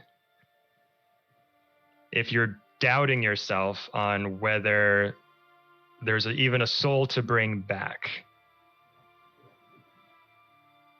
you're kind of thinking to yourself about what happened in there, you get the sense that whatever hold was over that soul, whatever memory loop, whatever awful situation had been constructed to keep that soul in that particular frame of mind and being, had essentially been shattered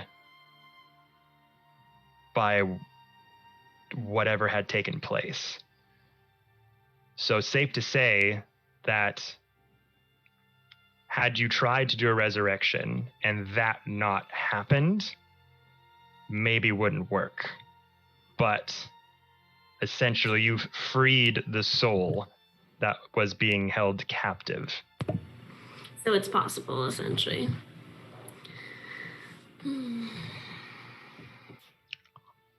With that information from Fiend's Arcana check, he just goes, give it a shot.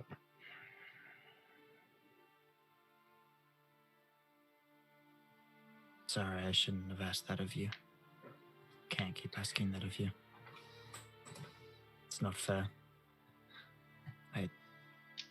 I'm sorry.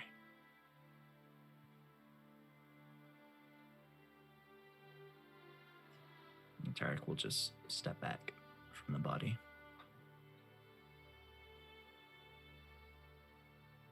And she looks over back to Fiend.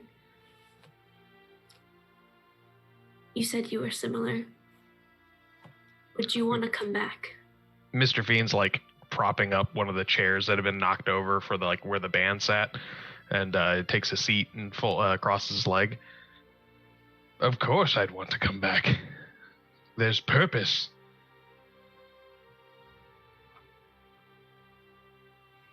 She's gonna try. Okay. So doing resurrection. Is it resurrection or I was revivify? about to say, I don't have juice for. Oh, sorry. Which spell are you using? I would use Revivify. If it's within 10 it's- rounds. Yeah, that's why I was asking about the time that it had been.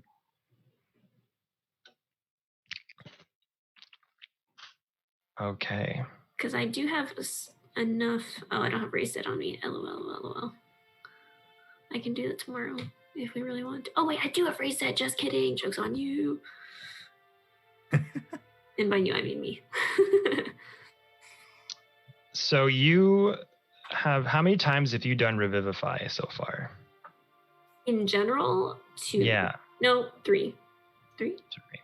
3. Okay. Who was the third? Tarek there. Oh, maybe it's just 2. Revivify? Resurrection once.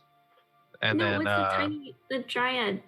Oh shit. that was Okay. so resurrection on Fair and Hathawin, but Revivify Revivify was on cast Fair. by Sir Strange. Oh, Yeah. okay, yeah, you're right. So technically Revivify never, but other things, yes.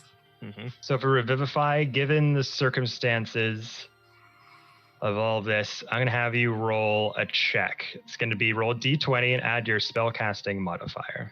Okay. Oh, that's not bad. Wait, you said, sorry, repeat that. I am. Roll a d20 and add your spellcasting modifier, which for clerics, I believe is wisdom. Yeah. Yeah. Ooh. 17.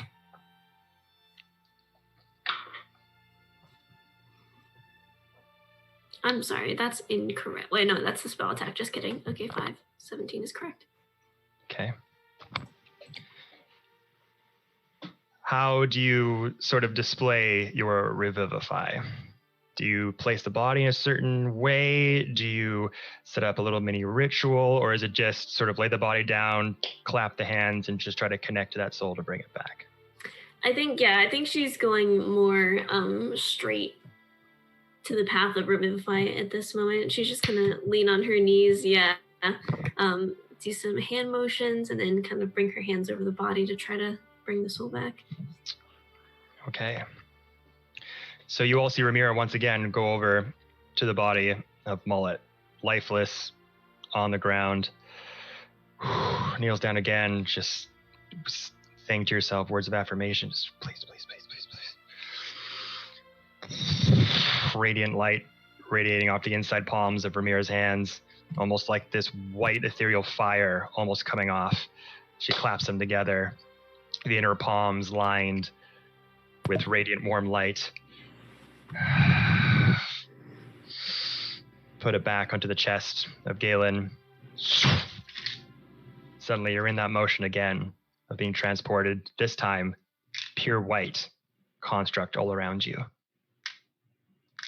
You look over, turn around, all white, look behind you, and the visage of Mullet when you had first met them in Wagon's community.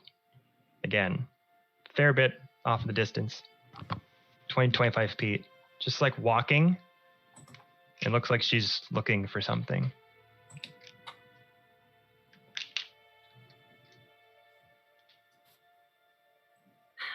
Ramira waits for a second, trying to like amp up her courage. Mullet.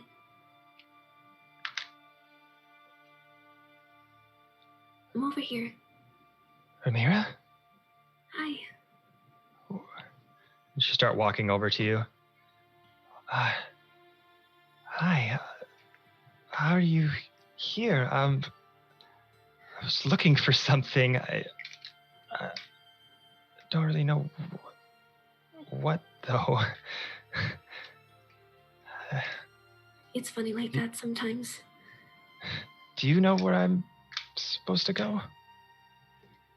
Well, I can give you an option. You can come back with me, and we can try to find Galen together. You know where Galen is? I have an idea. Yeah. But if you come back with me, it might hurt a bit more than it does here.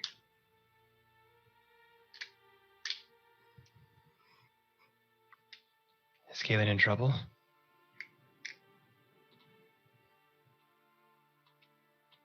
I don't know.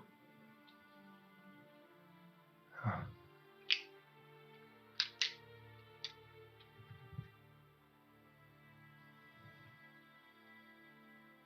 Did I do something? Oh. Did I get myself here? I think this is an upgrade as opposed to where you were going to go. Okay. Am I able to like take her hand? Yeah. Okay. I take her hand. Mullet, you have passed on, and I'm here to come get you. If you want to come with me back.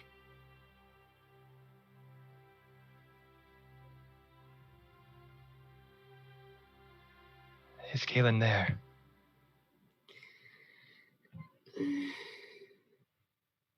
No, she's in a different plane. But we aim to go get her if she's still there. Make a persuasion check at advantage. Okay. That is a 15.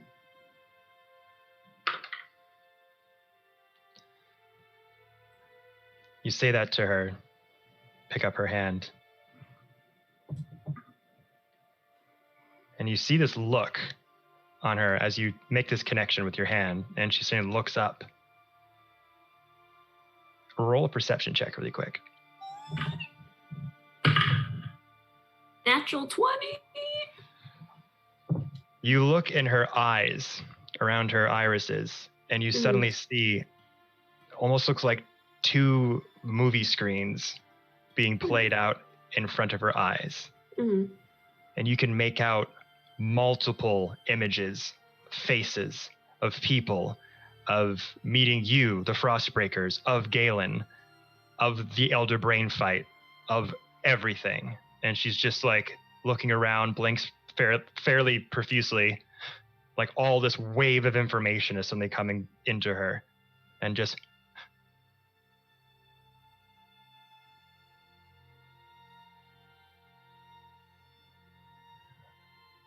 let's get this son of a bitch, and just comes with you. Okay.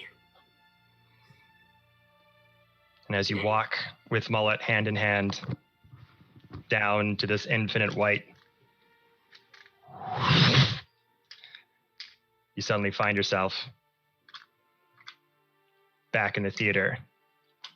Your hands over Mullet's chest come out. Radiant light flashes from the chest as wisps of smoke come out of the clothes.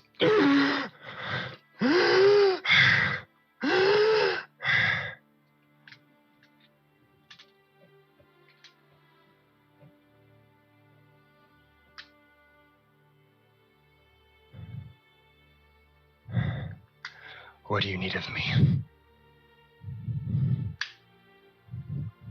I beckon back towards Tarek and Fiend, and I kind of like bow to her, and I get up and I need to walk. So she goes back. She finds somewhere to take a turn. A loop around as Mullet kind of like gets up from the floor that you had her on, and she just sort of gets up, just kind of re-amalgamating to the environment around her.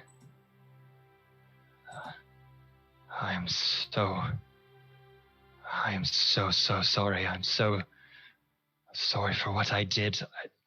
I will repay you in any way I can. Whatever you need, I am there. Mullet, I am also sorry for what happened to you and for what you were forced to do here. This wasn't you. I know Yes. that's like... Really, you've already put your life in the hands of something else, uninvited and unintentionally. There's no reason to put your life in our hands now. Make your own decisions. Choose to follow us if you'd like. You see her eyes kind of pacing back and forth.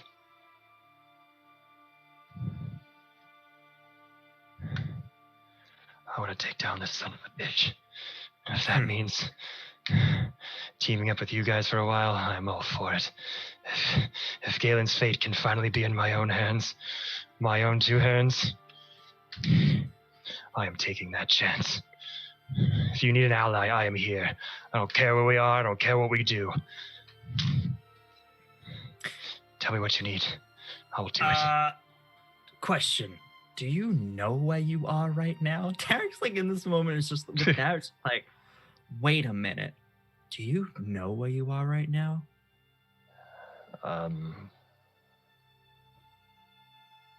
In a theater? Oh, fuck. Well, you might want to sit down for this one. It's a lot. He looks over towards where Sir Strange is kind of sitting. What's Sir Strange's motions through all of this, Jared?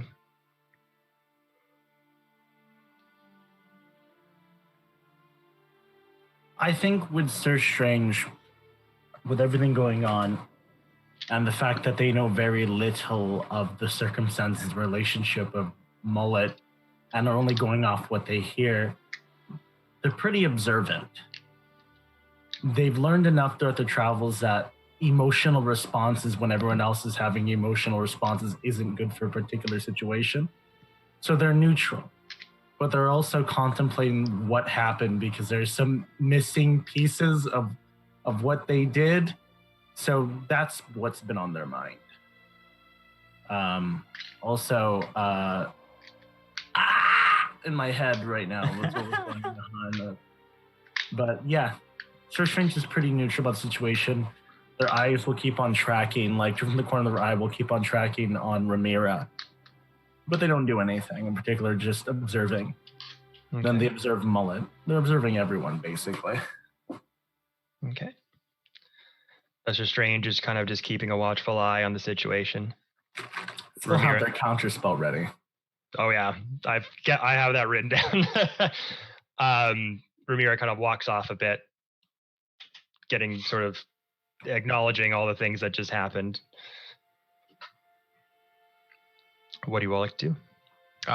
Mr. Fiend just kind of chucks a backpack to. There's your armor.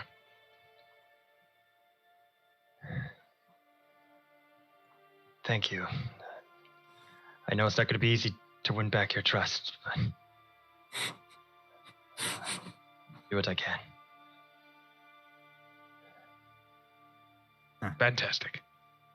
You can trust us after what we did.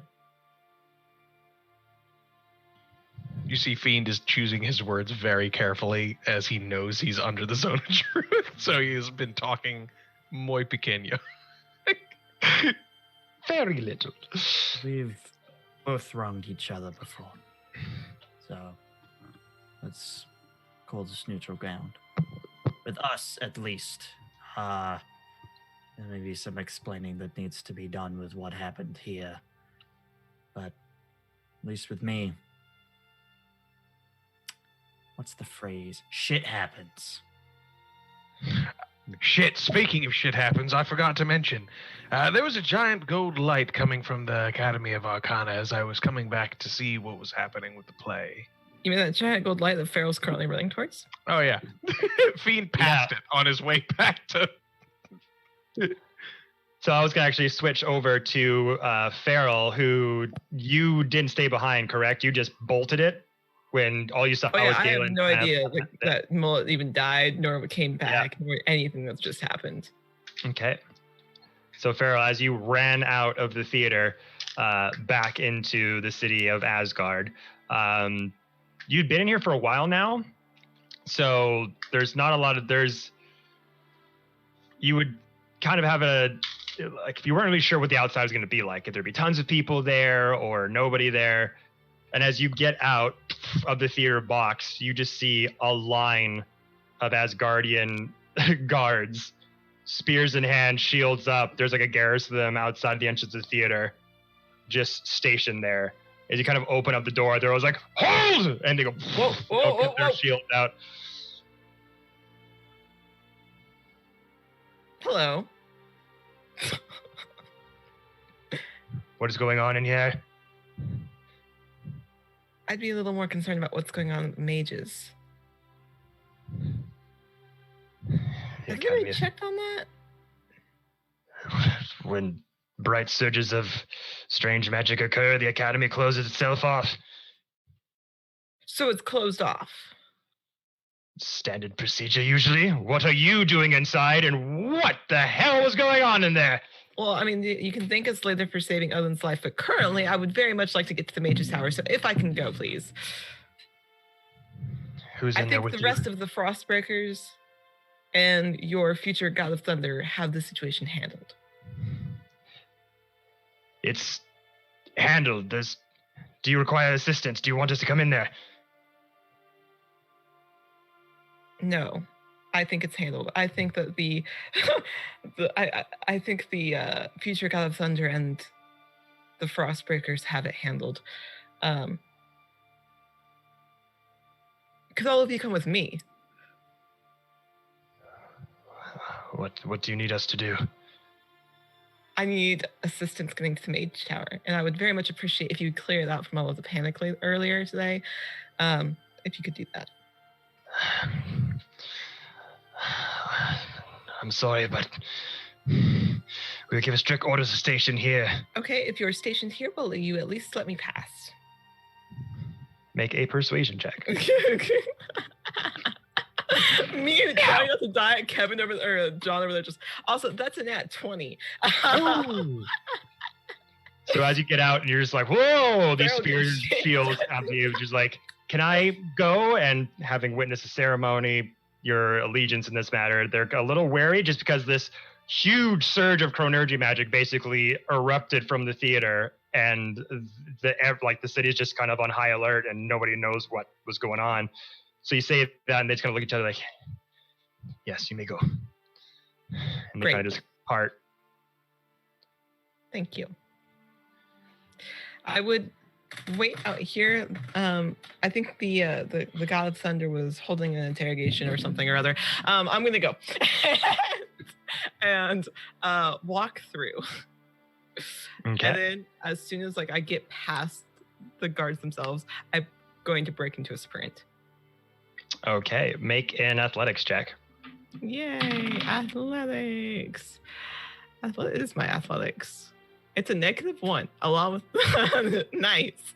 That's a 15. 15. Okay. So it's not relatively close by. From the Bifrost area to where the Academy of Arcana that's kind of behind the main castle of Asgard.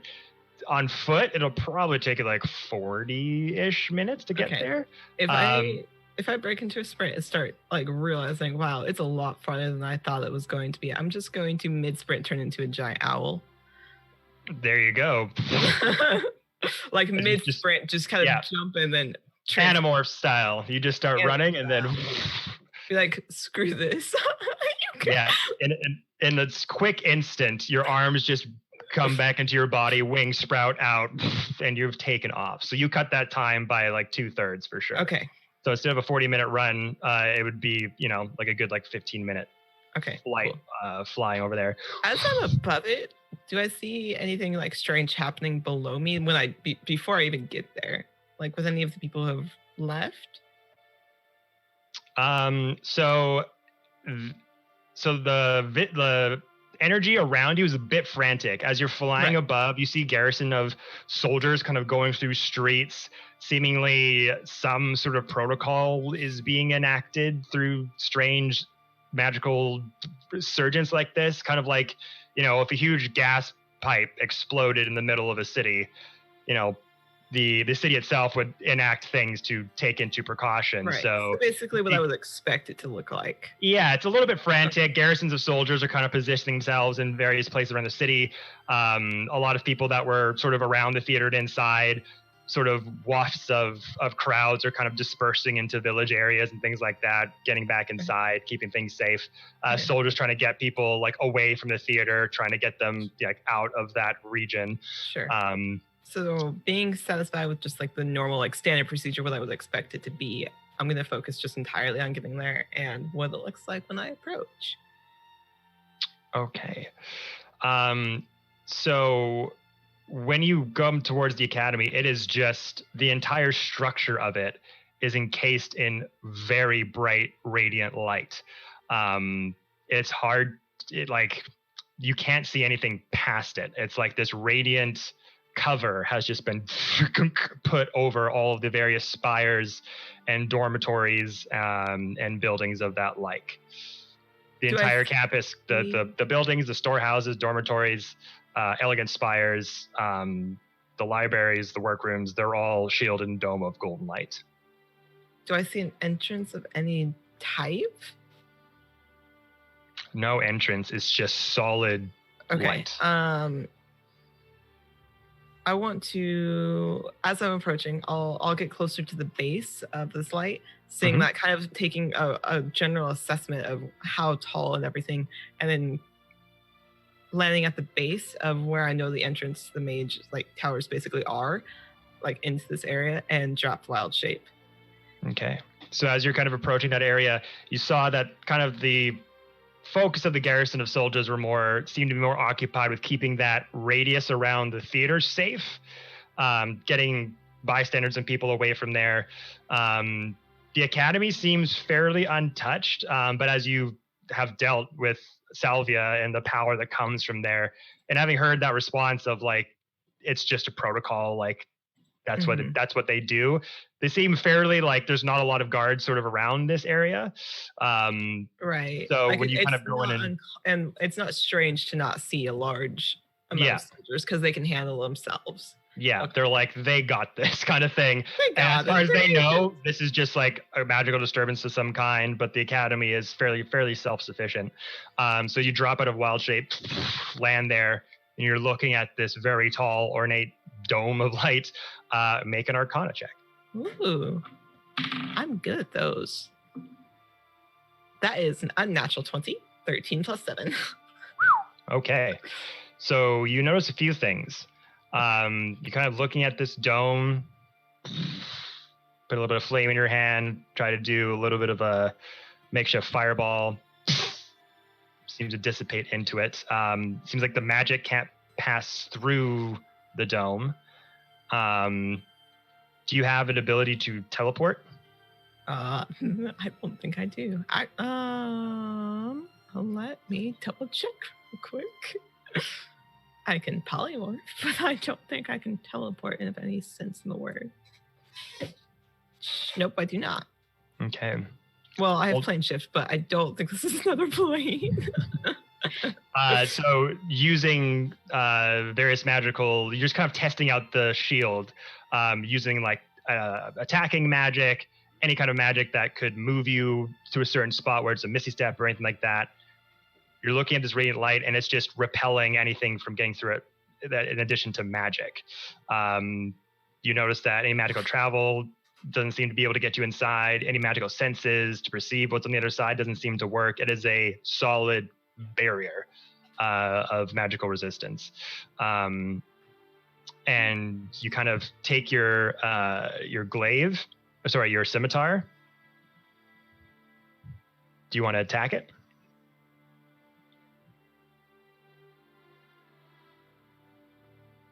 I feel like it's just gonna repel me back with force damage, in all honesty. But I'm gonna poke at it. So I'll attempt it just to see if it's only magical resistance, like if that's what they're more worried about. Like just to see if I can get even a sliver. Hold on. I gotta see how much it actually is. That is going to be 24. 24. So you just kind of start trying to send magical various spells through. Fizzles. Well, why not? Take out the scimitar. This sort of rebound effect happens from the radiant light, but through the light, you do notice a slight crack in the dome. Very, very small. But as you wait, you see that line slowly. Okay. Cool. Start to seal itself back up. Cool. Okay. So I have 2 daggers that aren't going to make me stab someone on my person. I want to, as quick as possible, take both. I'll roll to attack for both, of course, and try to basically make a quick little doorway that I can just quickly get through, if possible. Okay. Make an attack roll with your daggers. Great. That one is going to be a 17. That is 10 plus 7. Okay.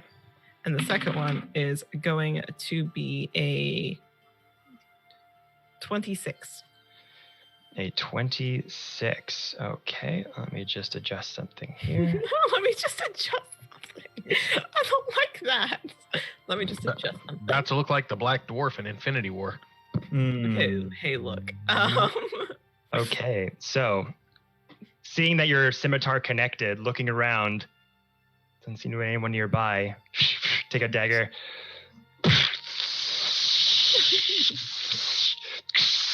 Able to cut like somewhat of a fairly large square. Kick it open. Yeah, basically. It falls through, but immediately as you make that opening, the wall starts to. I wanted to. if I can make a dex check to get through. That's what you're about to do. Make a dex check or athletics check. Your Okay. choice. Athletics or dex? It's gonna be dex. Please be decent. Please be decent. Okay, it's okay. That's a 16. It's a 14 plus 2. Okay. So not great. So a 16? Yeah.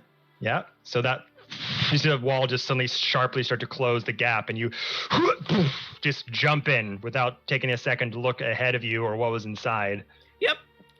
And the wall behind you closes flush. Yep, What that you seems see, right. Farrell, beyond the light is darkness. There is no trace of the city or Asgard you stepped out of. There is barely any trace of the Academy in any recognizable form. Pools of light push back the darkness here and there, and you make out jagged chunks of stonework, walls and windows and doors in no discernible pattern.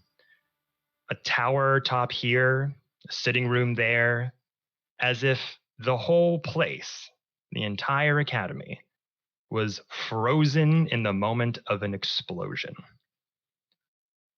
In the distance, a single tower stands tall and whole. As you kind of look around you at sort of the base of your feet, you can see maybe barely 10 feet in front of you until it's complete and like utter blackness. But you can slightly make out threads of crimson light that's weaving paths between the isolated chunks of reality. But they flicker and twist, unstable and shifting. Gradually, in the silence around you, you begin to hear faint sounds of movement, whispering cloth, and the suggestion of voices. You are not alone. And that's, we're going to take our break. So, woo! We're going to take a quick little 5-10 minute break there, everybody. We will come right back. Do not go anywhere. This is going to get real weird. Okay.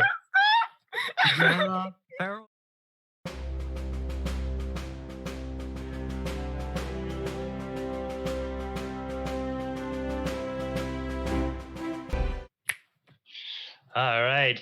Welcome back, everybody. Thank you for letting us go take a little quick break there. But we are going to dive right back to take in. a break. Oh, God. This whole time. Just sat here the whole time. All right. Well, going back into it, everyone. Part 2 of tonight's session of Beyond the Rails. So we are going to, after the little cliffhanger we came off with Farrell going into a very dark, partially frozen in place, exploded Academy Kevin. of Arcana. Didn't you have a thing you were going to announce at the break? Oh yeah. You know, that thing? That thing? Oh, You know, Yeah. that competition? Sorry, I remembered it. I was like, oh, wait, I'm right back in. You the know, with the- giveaway winner. With that Yeah. dice? Those dice, the dice. Got That's you. right. Today's just been all sorts Oh, you're of all good. You're all good, man. Kevin being was on focused on me top of screaming the entire everything. break. That was all. I've thrown him off his rhythm. All I did the entire break is for 10 minutes. I just sat here and screamed. That's it. Mhm. Excuse me. Oh, I was about to say, John looked like a Tony Hawk character from the PS1 game. Yeah. Nope, that's Surfer. And now the hat has flipped back down, so. We need a pair of glasses like that Offbeat has. I'm unfamiliar with his eyewear. I, too, am unfamiliar with his optical I, accessories. Okay. His visual accessories. It means you got a lot of shit on your face. what? What are they called? I don't even remember what these glasses that They Offbeat are, are called. they're his far spectacles. windows. They're They're not. spectacles. No, They're they're not Far spectacles. windows. They're cheaters. They're Okay, give me This like. No, Hi. Allow him to see far. I'm gonna message him. Hold on. Them. Sorry, I'm gonna message them. Hold on, I have to. Oh no, I'm all flutter. Hold on, I got to use. I'm all a flutter. I'm all a flutter because I effed this up so badly. Okay, I'm going to. I have a little comment picker thing that I meant to do during the break, and guys, quick, do your song and dance for the crowd. Go, go, go! What? Wait, like what type? We need specification. Twitch approved. So. Jared, pretend to be Fiend.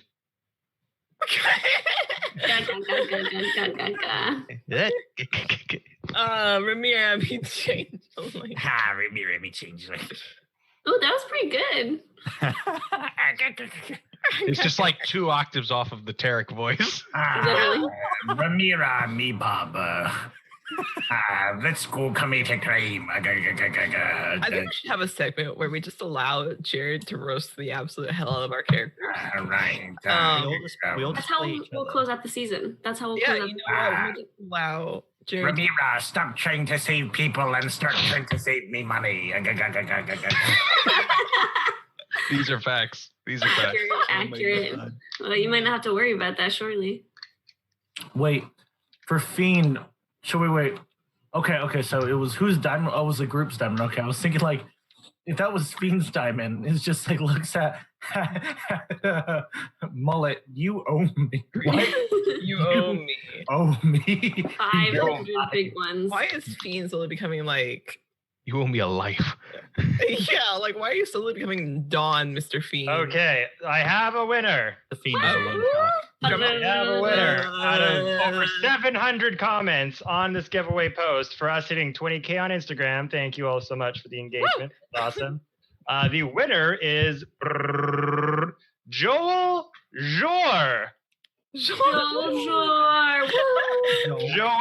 Joel Jor. And the person they tagged, their comment that got picked was them tagging your friend and saying, Dash, I want these. So, hey, way to be. Dash, I want these. It worked.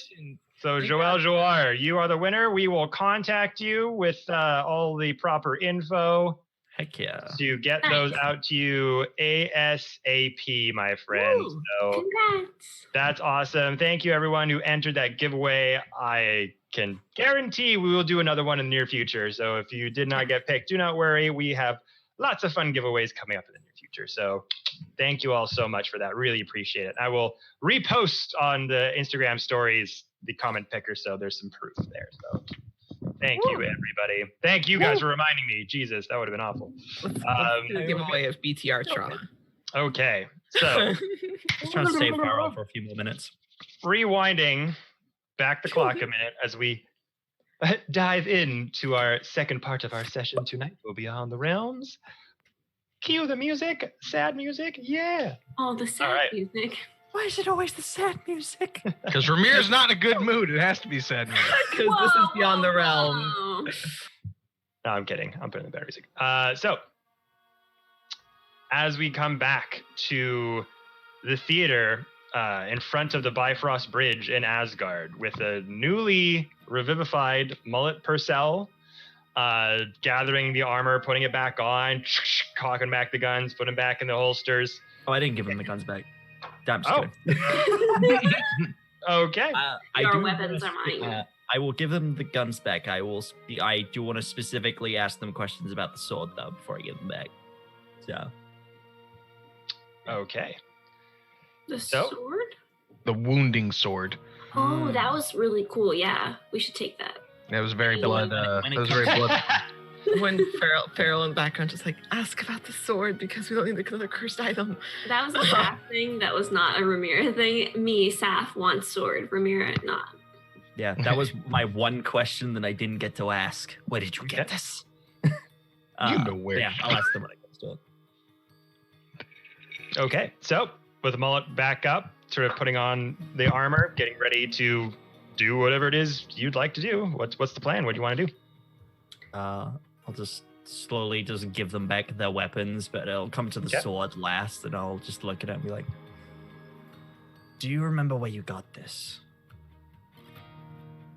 Just looks at it. I'm holding it. Oh, you're holding it. No. Usually more of a pistol kind of gal. Mind if I hold on to this for a little bit? I want to get it checked out just to make sure it's not bad. Sure, yeah. Whatever you need, man. No problem. Cool. It's on loan. You'll get it back at some point, unless it's like cursed or something. Then we'll destroy. Don't need it. It's like all the Fair enough. ammunition, starts strapping on all the bullets and motors from the hand motor. Boom, flicks it back up, puts it into another leather satchel. Guns, huh? I gotta get me one of those. They are very fun. Fiend like patching it, like touching the bullet wounds on his chest. Like, no, they aren't. Sorry. Ramira. Where is Fiend at currently? I was fucking around with where Fiend was at. I was putting him in like the high rise. I was putting him backstage. I love Moving it everywhere. You just see him kind of like folding up the chair that he was sitting in, and then like putting it back into the wreckage, and just like falls over back into the hodgepodge pile. Well, as he turns to like start walking. she is basically walking up towards you as she sees you like clattering with the chair. What are you doing? Sorry. I know what's coming, so I love the. This is the real interrogation that we all came. I love the The nerve real there. interrogation, guys. No. Just wait until I like tag Strange in, and then you'll really be nervous.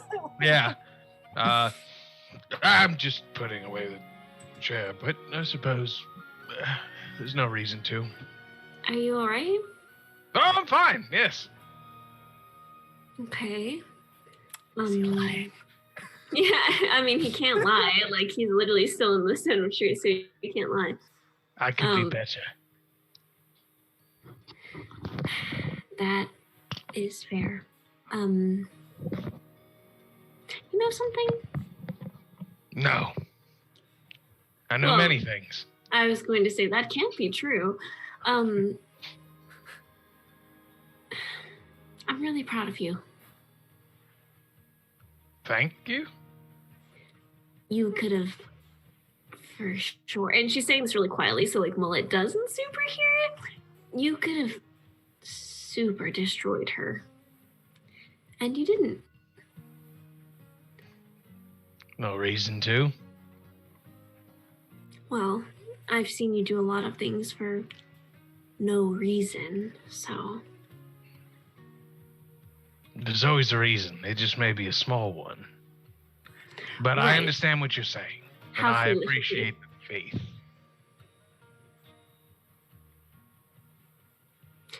You miss Wagon's community? No.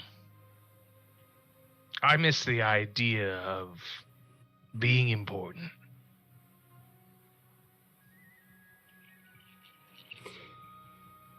You're important to me. I know that's not the same as a whole loving town and being a mayor and all those other things, but for what it's worth, you are my best friend, whether you like it or not. He like leans down a little bit and goes, "And you're mine." And she kind of just punches you. Oh, I got shot. Oh God! And then she like level one cure wounds your arm. Oh, I'm Just a sorry. bullet goes. Kink. It like pops out. Can I'm read you? sorry. Oh, good. I'm gonna roll this really quick just so I can give you something really quick. Oh, of course, 7 points of healing for you. La, la. Just enough to pop a bullet out.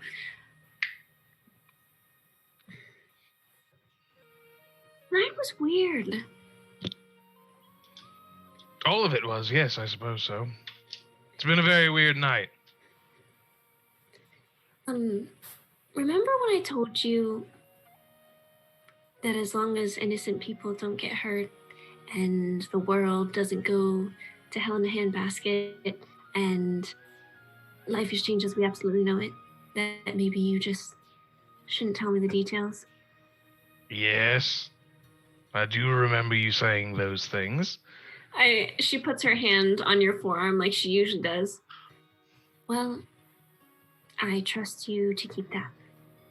And I'm really grateful.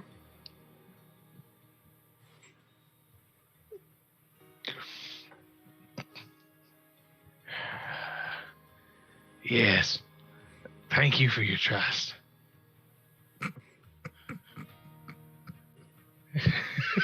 I'm not gonna lie to you, I could really use a hug. And I know you're new with this whole best friend thing, but usually this is when you'd hug me. Ah. You'll get used to it. There. Ramira being genuine, me twisting the knife.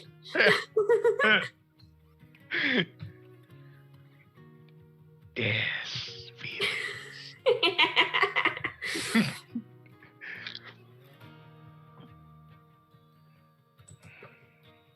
All right, that's enough for you. I'll stop torturing you. Thank you.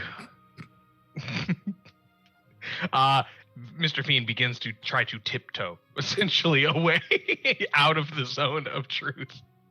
Fiend. And that's like Yes, all she Harry. wants to do. Oh, mighty Lord of Thunder. Oh, What can I stop do? it. Stop that. No. Please. None of that. Something strange you said. You said you saw what happened out there? I thought you came in here. But you said Yes. you came in to get a better seat. I end the zone of truth. You end it? Yeah, I notice what's happening and I end it. Okay. As she This is does a that, I go, yes, of course, I was coming into the theater to find a better seat, and then when I found one, I decided to take a quick smoke break. I left my jacket here and noticed what was going on outside. When I came back inside, there was all sorts of assfuckery around. We had to deal with what was going on with Mullet first, and then I could tell you. But it seemed that it was never ending. And I merely forgot. So strange. I'd like to cast Zone of I'm joking. Did you just lie to me right then? Fuck yes. Hell yeah. Yes, I did. I told the biggest, fattest lie that I've ever told this campaign. Yeah. I was going to say, with the circumstance of it all, could I insight check? Go for it. Oh, If you have the need, yeah. Yeah. Seems a little, just all the things seem Well, a little. especially when if Fiend, if you wanted that to be canon of you like saying something, then taking a slight pause and then I did like if you want that to be noticeable. that's canon. That's no, that could be definitely noticeable. We could do an Yeah. insight versus stealth Deception. or deception, correct? Yeah. Yeah, deception. Okay. Just insight. 16 plus 5, 21 for insight. John, what's your roll, buddy? I rolled a 3. Oh, It's a 13. ah! Shit! That sucks. Yeah, Mr. Fiend is really good at charisma stuff. Could I also throw in Not on that to today. like see if I understand? Like I was like, because I'm paying attention, but I would like to. Yeah, if you're right in the vicinity, yeah, roll insight on for that. That's As a well. 29. It That's doesn't 29. help that you guys did not see a disintegrate or a prismatic spray or a Yeah. anything like. Yeah, so you both just notice Fiend have that slight pause in between a sentence. And you're just like, that's okay. Just gives you a little bit of a twinge of like, Right. Anyway, doesn't matter. Either of you kind of looks to the. I feel like we make three the of you. office eye contact, just Tarek and Yes. Ramira, like, Yes. Later.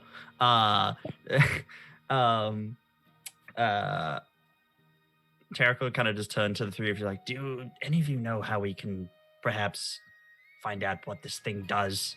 Well, we know what it does, but officially. I know a guy. Do you? You always seem to know a guy. Somewhere, Yes. everywhere. If you wouldn't mind, I'd like to hold on to this sword. All right. Sure. It was handed over. It's like, who's the guy? I've told you about him before. He helped make Gungnir. Ah. And by helped, I feel like he did most of the heavy lifting. It's usually the way of things. And as the three of you are kind of having this conversation, Mullet, who's got back on the sort of iron breastplate and forearm guards, shin guards, various leather straps on top of that sort of cotton materials underneath, walks over to Sir Strange, who's just been kind of eyeing everything, staying pretty solemn. Hello. This is very awkward for me, but hi. They call me Mullet. Purcell.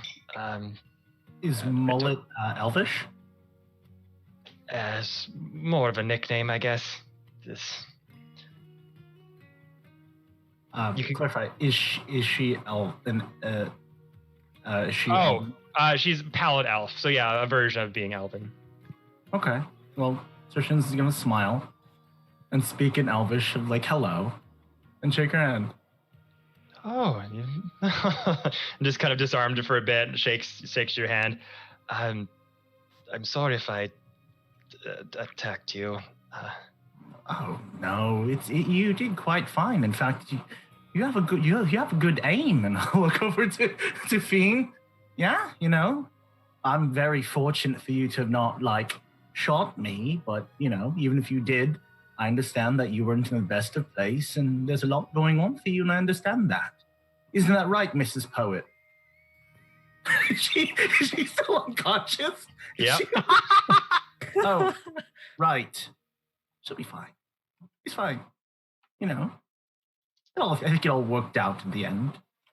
Wait, is the werewolf still dead? You know what?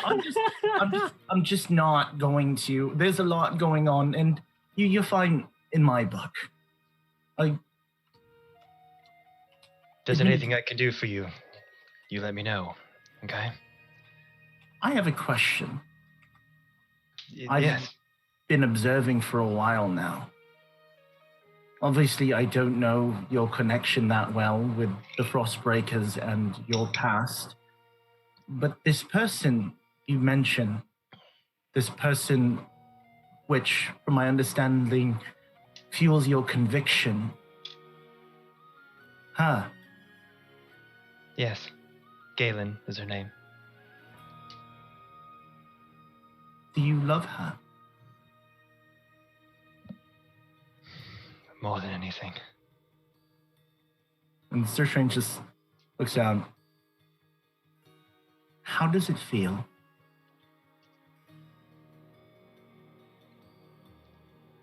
It's a very complicated question, but it feels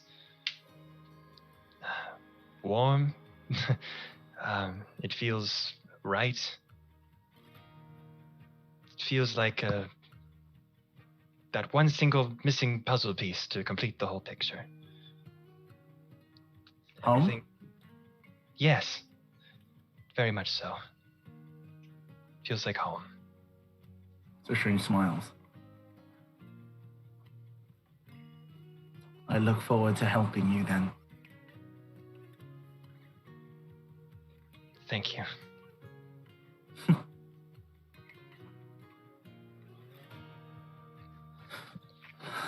And as you two just kind of have that look with each other, Fiend, Ramira, Tark, as you're sort of deciding what plan of action to do next, what are you all wanting to do? I'm a little upset that Farrell had run off for the academy. I am very tired. What? I'm fine. Don't worry about me. I'm fine. I imagine she went to the magic tower? We She should doesn't probably archives? try to catch up to her. I'm really, really tired. Well, She could need assistance. there's a skiff outside. Hmm. Out the door to the left. To the recess. All right. Yes, I remember where it is. We should go find her. All right. Well, I've gotten better at driving these things, so I'll drive. Really? How interesting. What are we going to do about her? Pointing at the poet. That's just Oh gods! And then I go Yeah. over and I go feel her. Look, I'm no Doctor Strange, but I'm sure she'll be fine. It's just that I don't think maybe we can take her with us and then give Wait, her is to she, a thought. Is is she wait. dead? no, can Sir Strange will use their medicinal practice of slightly tapping her with her foot just to check if she's alive. Obviously, That is not how you do a pulse check, Strange. Kick her harder. She might twitch. Listen, No. not my my field of God. practice.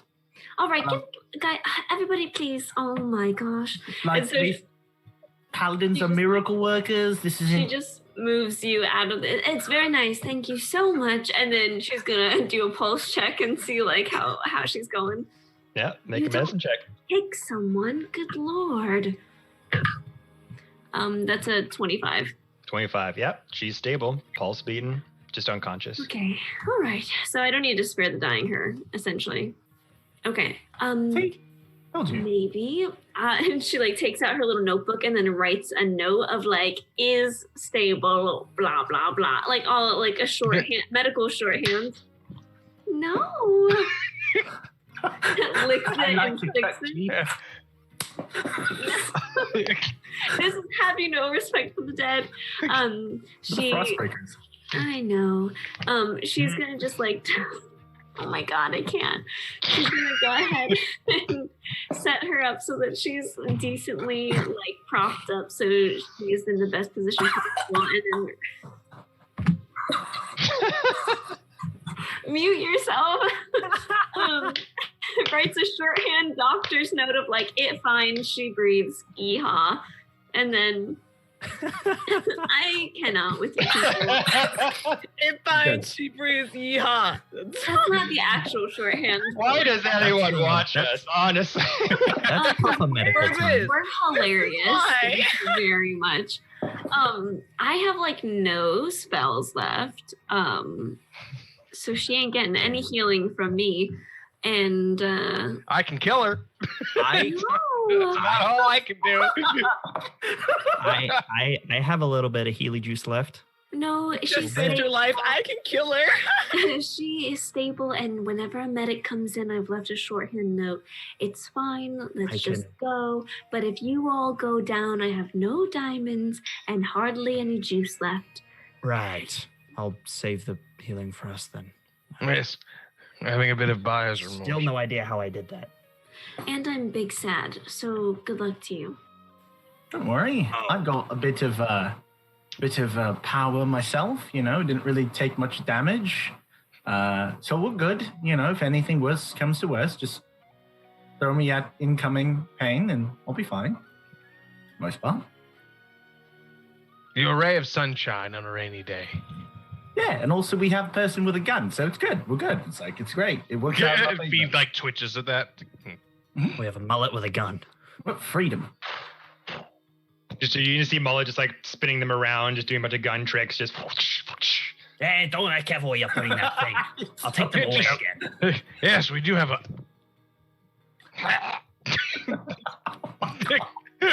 Right. Sorry.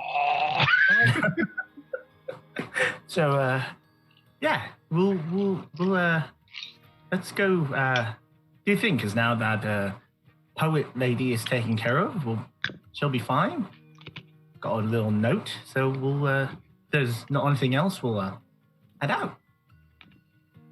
Do the Fiend Mobile. What? It's a nickname I came up with just now. Okay, that's he gets fine. one night For shift. the One night skiff shift. that's outside. Yes, this is what I was referring to. Right. Quickly, hurry, shoo, shoo, shoo, shoo, shoo. Yep. Shushaw. Hun, hun, hun. Oh. Gloom. Shoo, shoo.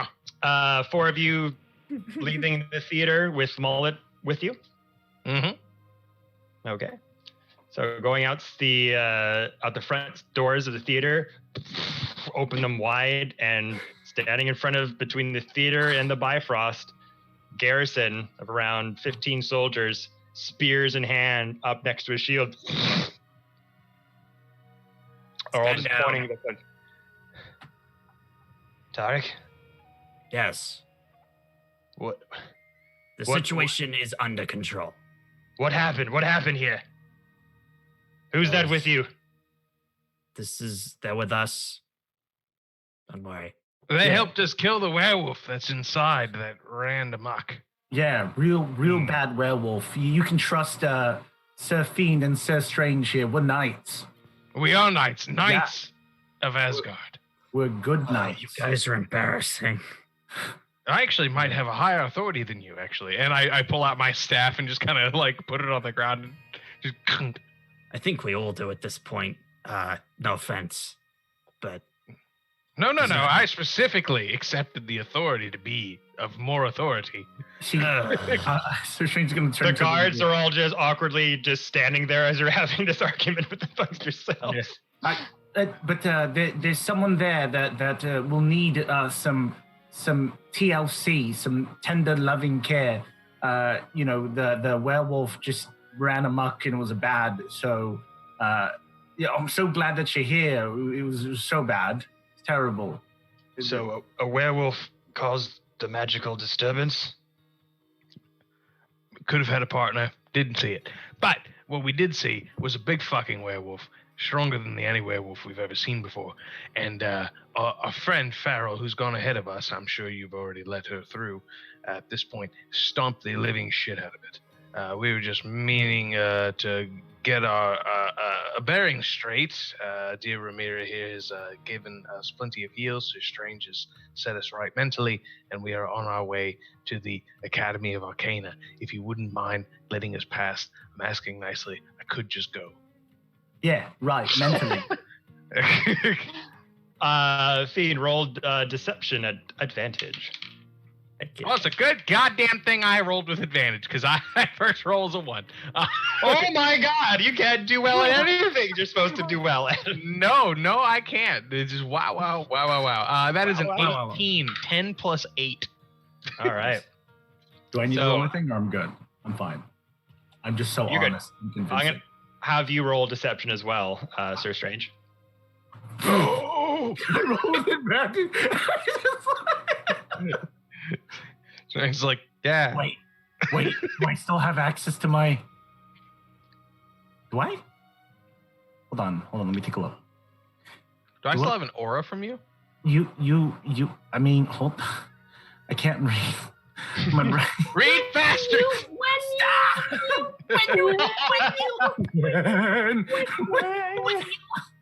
Hold on. You guys, it's fine. Farrell's fine. This is my favorite episode. Oh, Just God. everyone knows. Don't worry, Farrell. We're on our way. Maybe. It's been at least 40 minutes since I entered this goddamn We're all aura the drunk thing. taking Asgard. Oh, so it's deception. Okay. It's been like 40 minutes. Farrell's like, this is fine. That's fine. Do I roll with advantage or disadvantage? No. Advantage. The two of you are kind of coming up with this sort of not a lie, but not saying the truth when they asked you outright. 17. Hey. Ooh. I'm gonna do it like really well. Sir Strange is a good liar. Wait. Ooh. They shouldn't have said that. Yeah, the guards looking at you all with Tarek also there, kind of backing up your story. There's all the spears in hands. All right. Should we go? Just Fiend just puts his hand over Tarek's. Oh no, I'll no. join in. I'll put. Wait, Tarek's sorry. This was Ben saying. Oh, something. sorry. Yeah. Please do that anyways. Are these the same? Are these the same gods that would have been inside, or are these different gods? These are more garrison guards that that sort of keep the peace Got it. within the city streets and everything. They're not the Okay. royal king. Right. So they're not yeah. the ones that Farrell and I were trying to distract during. The ones inside the theater were a higher clearance Cool, and they're gone. Got it. guard, and they're all gone with Odin Okay, there. Cool. Yeah. Never mind. All right, when they got the shields up and they start to kind of like lower it down, like, all right, well, we'll take it over from here. Your friend Farrell, the Academy of Kana, she went that way. Thank you. Thank you. We'll be off then. Feed, To the skiff. follow my lead. This is what you do as a knight. Hold on. Oh, You, right. you are all the heroes. Oh God. I see what you're doing. We couldn't have done anything we've done without you. Yes. It is your bravery and all of the backup you've provided for us that didn't allow a single villain to escape. Sophie, Strange, thank you so much. We don't really get acknowledgement that much for doing our job. Nudging Fane like. This is so much fun. Night friend. Guys, I'm right here. I'm also technically a knight. But you're a god of thunder, so you can't have that. Lowercase g, you know. Our Our boss, if you will. Yeah. Wow. As you guys are having this conversation in front of the entrance to the theater, the guards kind of like, thank you. We'll take it over from here. And they start Absolutely. to enter into the theater. I look at Tarek and I say, "Would you like to be intimate?" Sorry. I reach down and your shadow reaches up, and I grab your shadow's hand. It pulls me into the ground, and I'm up on the skiff. What? Fuck. Fiend can move through shadows, so he can manipulate shadows to teleport. There you go. I was like, whoa. It is nighttime outside, so Fiend has free range bonus That's action, true. 320-foot teleports. Yeah. Okay. Cool. So Yeah. it's just like you just saw your shadows. You're like recoiling. Like, what are you saying? Your shadow's like, yes. Thank you. You just asked me if I want to be intimate. What? Your shadow is Well, giving you a thumbs up. This is so fast. This is probably the wrong time. Oh, okay, he's gone. It's okay, Tarek. It's a woke thing. Apparently so. Fiend's like starting the skiff. All right. So the four of you getting back onto the skiff as you see Mr. Fiend do an Austin Power. Yeah.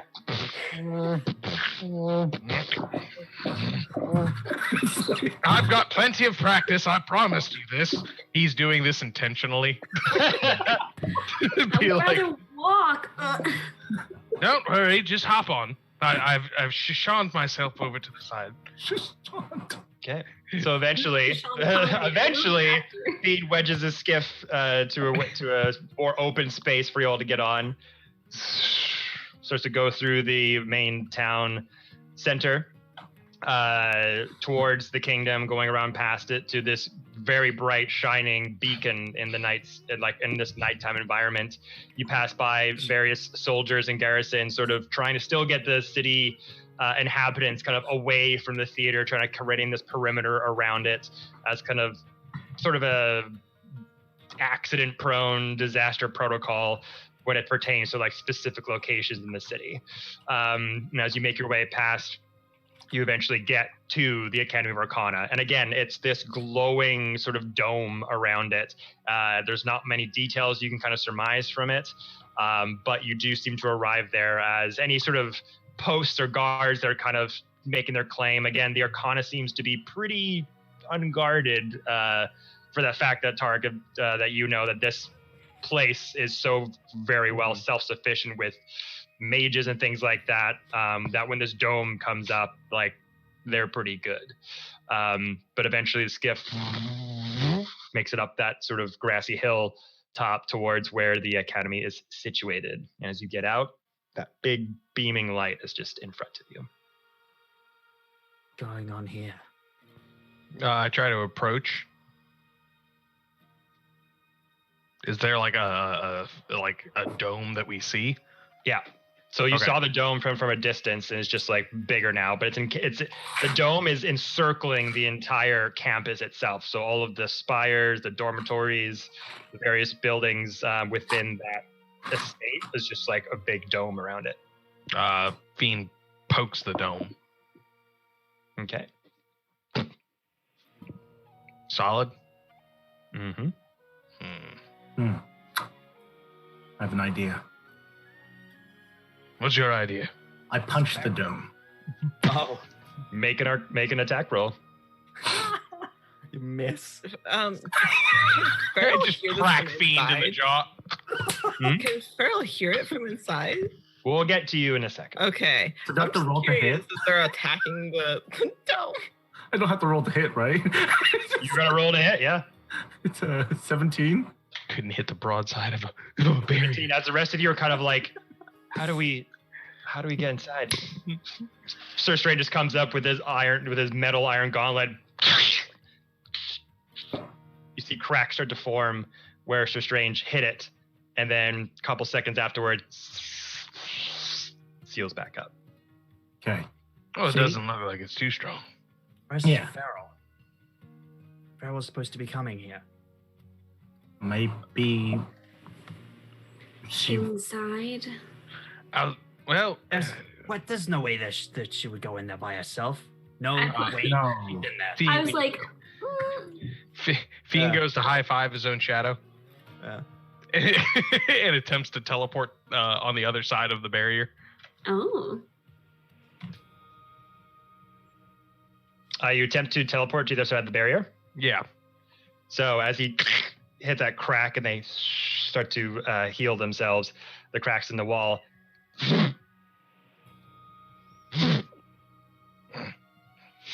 You just reverberate in place and not able to pass through. Hey, So- do that again. Punch it and make the hole, and I'll time myself. Oh, okay. Can Yeah? you take people with you? No. Wait. What if I hit it with like? So if the wall's already like crumbling, the barrier's already crumbling with just my fist. What if I do like a strong enough attack and maybe we can all go in? Like Tarek lifts up the hammer. Tarek's got the hammer. Yeah. Wait, why don't you just crack it open and then Fiend, you can dimension door us in? That would be a fantastic idea. I don't have Dimension Door right now. Why not? Why? I'm a bit tired. I only have level 3 spells and below. No, I Look like know they that. have sweat He doesn't know that. That's weird. Fiend's like, I can do harm. That's about all I have the So- ability for at the moment. Maybe if we hit the wall hard enough, it'll cause enough big hole we can all run in. I mean, Scooby-Doo why not? style. Fiend like lifts his like glaive looking thing. like, Give it a shot. yeah, we can. Can we all hit it at once? And we just like, Yeah. Just make a big old hole. yeah, let's do it. Brute force. Okay, so you all want to hit various portions of the dome to try to make a hole that's somewhat Yeah, big maybe enough for we'll you kind all of to try go hit in. the same bit. I'll pull out my long swordy stab. All right, so 3 of you trying to make melee attacks. Yeah. All right, roll attack rolls. 15. 15, 22. 22. 18 plus 8. 26. Math. 26. All right, so the rest of you take out your weapons. You see that crack, not able to transport inside. All right. As you all just go for a big swing, Sir Strange take the long sword, about to hit. Fiend, you take out your glaive. Yeah, it's the staff with the blade on it that Right. Odin gave me. Strike with that. Tarek, lightning snaps out of the Mjolnir hammer as little wisps of electricity come from the edges of your eyes. Ramira, are you just kind of standing back as it's happening? Yeah, I think I'm gonna let them do the brunt work initially. All right. So all 3 of you, sort of in unison, just take a big step back. As a huge thunderclap happens as Tarek smashes Mjolnir against the dome, longsword, glaive, all happen at the same time as the dome crumbles inward. And there's a very, like, it's not a human-shaped hole, but it's like a hole that if you had to crawl into, you could get through. But as soon as you all crack that part of the dome, it cracks inward and is slowly. Go, go, go! Tarek's gonna try and go through. Yeah. Tarek's running through. Anyone else running through? Yeah, I'll probably hold on to like Tarek's like sleeve or something. I'm trying to go with him. Okay. I'm gonna run into. Fiend running. Yep, I'm gonna give it a shot. I was All gonna say, right, I would put my everyone, hand out. Scooby Make Doo again. dexterity saving throws Oh, as you try to run in as the hole slowly is slowly closing and is Wait. quickly. Saving throw? Yes. Okay, then hypothetically, if everyone's near me, they get a +4. Yeah. Okay. 16. 16. 26. 26. 10, baby. Oh, with the +4. I got a 2. 20. If 20. Ramira is specifically holding on to me, can I help her? So the four of you say that you smash in that hole as the hole is like very fastly healing up. Like, go, go, go! You all just like barrel in, dive. Ramira, you staying back a couple paces, let everyone else go back first. You're like, oh shit!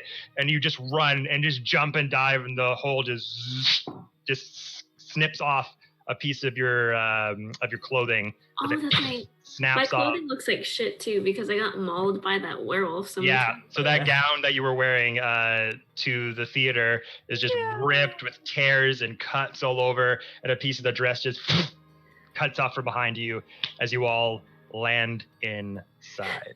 As we land inside, she clutches where she got bit by the werewolf and goes, "Oh my god, tonight's been so weird. I just remembered I was almost a werewolf for a second." Ugh. But as this Good. happens, we're going to take it back a bit Now, y'all. from when Farrell Not this down. entered into this location ahead of you, since she got a good, 20-minute or so head start. And then they messed around and called them the Knights.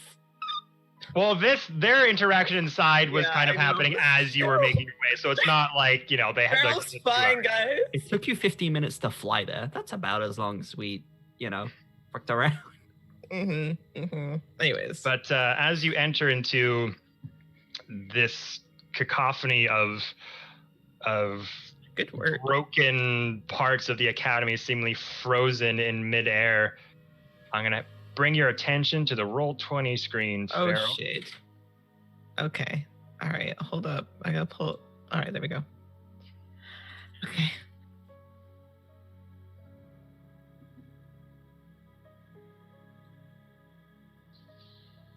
Is scared. So if you zoom out a little bit, the map is to the left. Oh, there they are. I see. So that hole was kind of where you had made your entrance into the dome, and it is now sealed up. Okay. And you see these various floating things around you, but it is dark in here. You can see, unless do you have dark vision? I do. You do. So you can see a bit farther out to about 60 feet. But it is just various stonework, dilapidated windows and rooms. You see roughly 4 or so areas kind of floating in the air around you, and then the one complete spire kind of on the other side of where you are. What would you like to do? You also see those various sort of red beams of light sort of seemingly connecting to certain rooms, and then every so often they switch. So one red line will kind of connect to another room, and then that one room will connect to somewhere else. Okay. I see. And you hear whispers. And you hear the wrinkling of cloth. Can I make out anything the whispers say? Make a perception check. I would like to see if I can specifically. No, that's not too bad. Let's see. Hold on. Perception. Oh, that's right. It's a +8. Okay. That's a 15. 15? Mm-hmm. Traitor. Oh. Traitor. Someone's here. Shit. Okay. Well, that's not exactly what I wanted to hear. Okay. What would you like to do? I want to move forward slowly, carefully, deliberately. Okay. But I want to take a couple steps forward to see what else I can see, if anything. Okay. I will say, make a perception check really quick as you move forward. Perception again. That is going to be 14. Okay. So as you're kind of taking a couple steps forward, you notice that the space between the various buildings that are kind of all like in this explosive stasis mode, that chunks of rooms and wood and everything, the space between the buildings is lit by the glow from the various rooms and some from the dome itself. Because as it closes behind you, it's kind of dark all around you, but as you look up, you can see various sort of light beams kind of shining from the outside in. Almost like if someone took like a glass bowl over like an anthill, but painted the inside black, but like parts of the paint are chipping, so bits of light are kind of coming through. And you can sort of make out with your dark vision a couple of rooms that are sort of off beyond you. Some are floating, some have like floating pieces of debris that you can hop on to get to said room. What's the nearest room to me? The nearest room to you, you can see a fairly big fragmented chunk of a library. So like the corner room of what was a library sort of floating in space with like wall-to-wall books everywhere in a desk. Okay. I don't see any cadavers or bits of anybody, or I'm not seeing anything like that. No, you don't. But as you step forward, I'm just gonna see your dark vision here. So you'll be able to see right till about there. Oh. Is the spire a clear shot? Like, can I walk to it, or do I need to jump on debris to get there? The spire is the farthest away from you, the tower. You will have to sort of, as you see the sort of this tower that seems like exploded inside the dome and everything's just frozen in a stasis lock. Imagine like platform, room, platform, room, platform, room, and then the fourth platform would get you over there. I don't know if you've ever played Life is Strange, but there's something very similar in that. That's all I can imagine.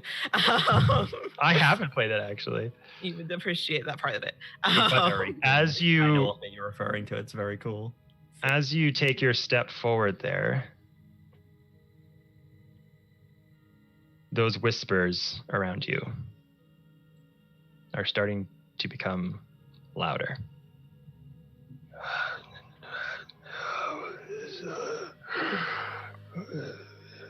I'm just gonna... I'm not an intruder. I just want to know what happened. And through the darkness, a wisp of shadow starts to approach and become whole. And it's just floating sort of in your vicinity. If you did not have dark vision, you would not see it. But through the dim light that's the 10 feet radius around you, you see kind of just dark all around here, right? And all of a sudden the shadow just sort of comes through the ground and is just floating. Hello. I'm not an intruder. I'm gonna kind of put my hands up like this. Okay. As you're looking at this shadow, it's hard to kind of make out sort of what it looks like. You get... Is it at all like a humanoid, or is it just... Yeah, make a perception check. Okay. Or investigation. I think Your they're the same. choice. Investigation or perception. I am going to use perception. That is 21. 21. As you look at these whips of shadow and just like sort of floating cloak with hoods up, you start to kind of make out certain details underneath the cowl. They feel, you know what? Give me an Arcana check on top of that. Ooh, interesting. That's base 14 plus 7, so 21. 21? Yeah. As this entity appears in front of you, you start to get a feeling of the arcanic sort of aura in here, and you get, like, just being here, there's crazy arcanic, like, magic going on all over the place. So your little reader is kind of hard to determine, but you get kind of a psychic impression from this entity. And staring at its face, the hood kind of covering like some of its facial features, but as you kind of just like take another quick look, you slowly kind of recognize the face underneath. And it's not anybody you know, but earlier when you had been traversing around the academy to talk to Salvia, noticing the faces of students, teachers, and that alike, this looks like a student you saw earlier.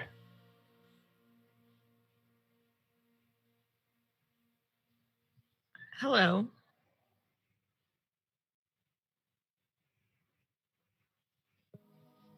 I don't get any response, do I? It's just floating there.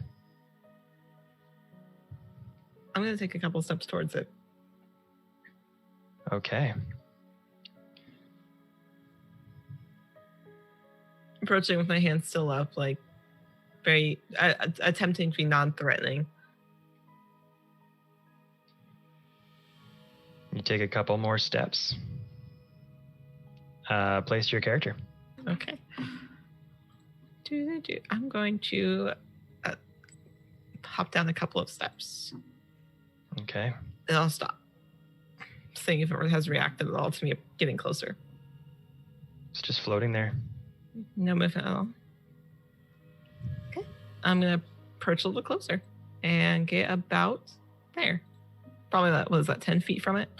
Yeah. Mhm. Okay. Still not threatening. Are you going to let me pass?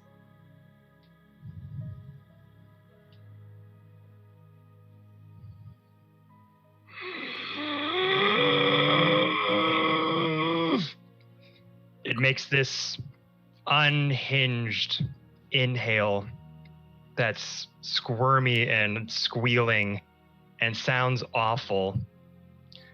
And as you look behind you, two more of these shadows appear behind you. I'm going to glance back. Okay.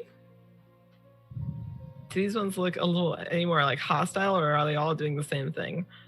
You look behind you and still that sort of wisps of black kind of floating in and out around them like moving clouds of smoke, that their cloaks become more material as you get more of a look at them as they come more into physical manifestation. And there are these hoods that kind of come out the tops of their heads, all different varying faces, but all ones that you seemingly saw in passing. Recognize when you were passing through these halls. A couple look like students, one looks like a teacher. I just want to know what happens. I'm just going to continue to aspire if you'll let me pass. I'm going to attempt to step around it. Okay. I need you to roll initiative. Yeah, that's what I thought. As they all just scream at the top of their lungs as you get closer. Okay, cool. That's a 19 for initiative. Okay. Oh, I hate it here. The chat's like, I don't like it. I don't like that sound. I don't like that. Chat, I have a insider's thing for you. I also don't like that. I also hate it here. me actively getting chills. I also hate it here. Not a fan. So you got a 19, Pharaoh? Yes, it did. Okay.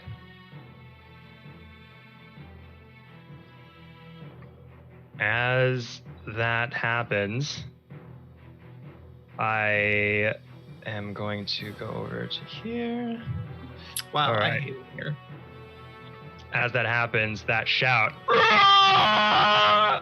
just through the hallways of this seemingly frozen, explosive tower, and a couple more Oh, shadows cool. I hate it here. start to come into fruition. This shadow comes at you first. Oh, cool. As it rolled a 20. Oh, shit. Good for it. So, I hate this. Why did I do this? I know why I did this. It's okay. It's me. all right, it's going to make 3 attacks against you. Oh, shit. All right.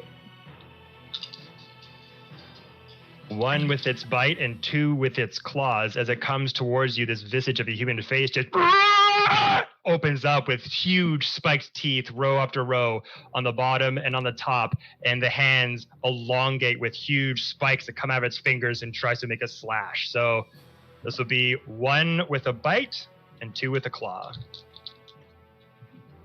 For the bite, natural 20. Holy shit. Oh, I don't remember agreeing to be in Harry Potter. Whoops. Okay. And we'll do 1 claw, natural 20. Oh no. Oh no. Oh no. Hey, Farrell, you ready to get one shot, buddy? Oh no. Not the way I don't thought have a- Farrell would go out. I don't have Shit. diamonds Premier. now. This is not how I thought Farrell would go out. Great. Way You to know do this after I don't have a No. diamond. But you know what? 2. Taking out by Screaming Shadows makes sense for Farrell. 2 crits. Yep. And then the last one was 23 to hit. Yes, Kevin, that'll hit. Shocking, I know. Oh, I gotta get out the dice bed. Oh, wow. I don't like that. I don't like that at all. Oh my god. No, Kevin. Okay, It's so fine, you guys. It's fine. You guys have your giggly night jokes. Ivy, Farrell's fine. Ivy, guys. it is not. Ivy, it is not fine. It's fine. It's So- not Taking out by fine. Screaming Shadows sounds right for Farrell. with That's a little I love the him. bite, which was crit, Mm-hmm. so that's 9 points of piercing damage. Not bad. Okay. Okay. The Great. second crit, Uh-huh. which is doubled, Mm-hmm.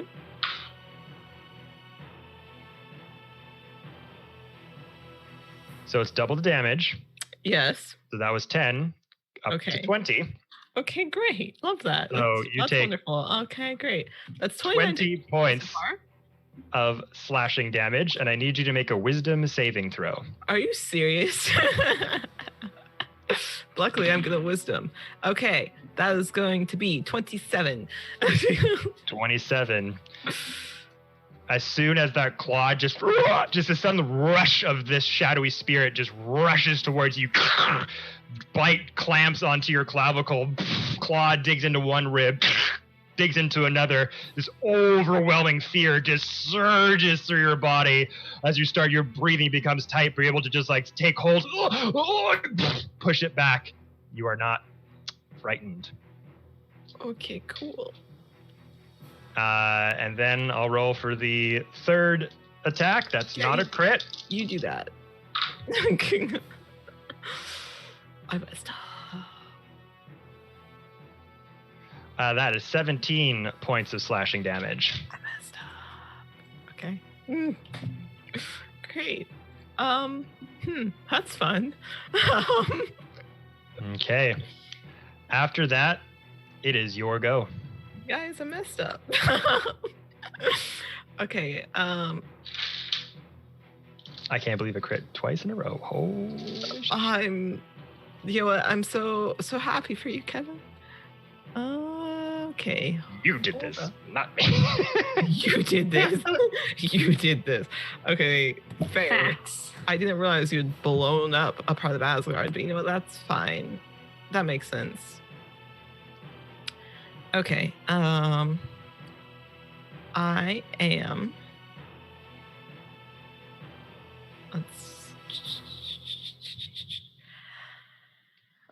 Okay, I'm gonna cast.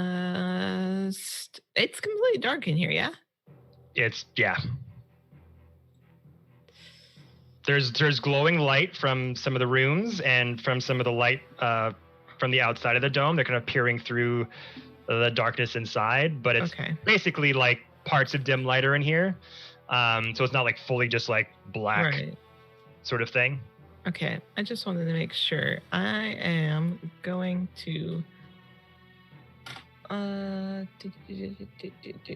just curious as to if this would work because is Moonbeam capable of being cast in this dome? That's why I'm like. You did make an Arcana check earlier to determine, in like sort of details about the. The dome, and you were able to surmise that you couldn't like magically get yourself through it. Right. So it's easy to think that if you try to do Moonbeam while in this thing, I'm gonna take a. But it depends where you emanate it from, because if it's a spell that comes like from the sky, or do you just emanate a point and it comes through? So I would imagine you just pick a point in the sky and the Moonbeam comes through it. It doesn't necessarily need to come from the sky itself. It's a 40-foot high cylinder. Send it on the point within range. That's why I'm like. Yeah, so you're good. You can do it inside. Okay, that's why I didn't want to attempt it if it was. If you were trying to place it outside the dome to go through No, I can't do that. It would specify like call lightning. Yeah. Goddamn call lightning makes me so mad that I can't use it. All right. I'm going to cast Moonbeam at a 4th level. I don't know how much hit points these people have, but that's fine. I'm going to center it on. Let's see. I'm not going to center it on the one in front of me because, my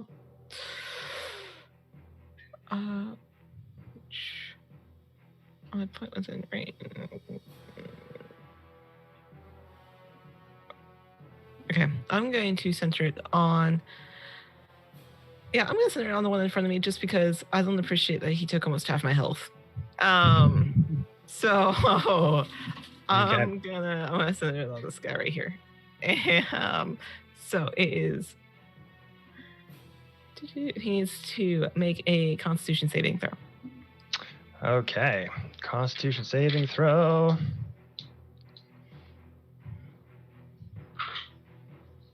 That is a 10. Okay, he fails. So he is going to take. Where's my? He's going to take 4d10, and that is going. What type of damage? Hold on, it's going to be. I believe it's radiant. I'm going to double check here. Yeah, it is. It is radiant damage. Okay. So he's going to take 4d10 of radiant damage, and that is going to be. That it is. Oh, where'd it go? Hold on. It's going to be only 20 points of damage. God damn it, that was low. 20 points. Yep, but it's a concentration spell, so it's still up. Okay, so as this shadowy entity digs its claws into you, massive bite on your shoulder, you push it through, raise your hands up, and through the darkness, this very ornate, intense, bright light shines throughout all this darkness.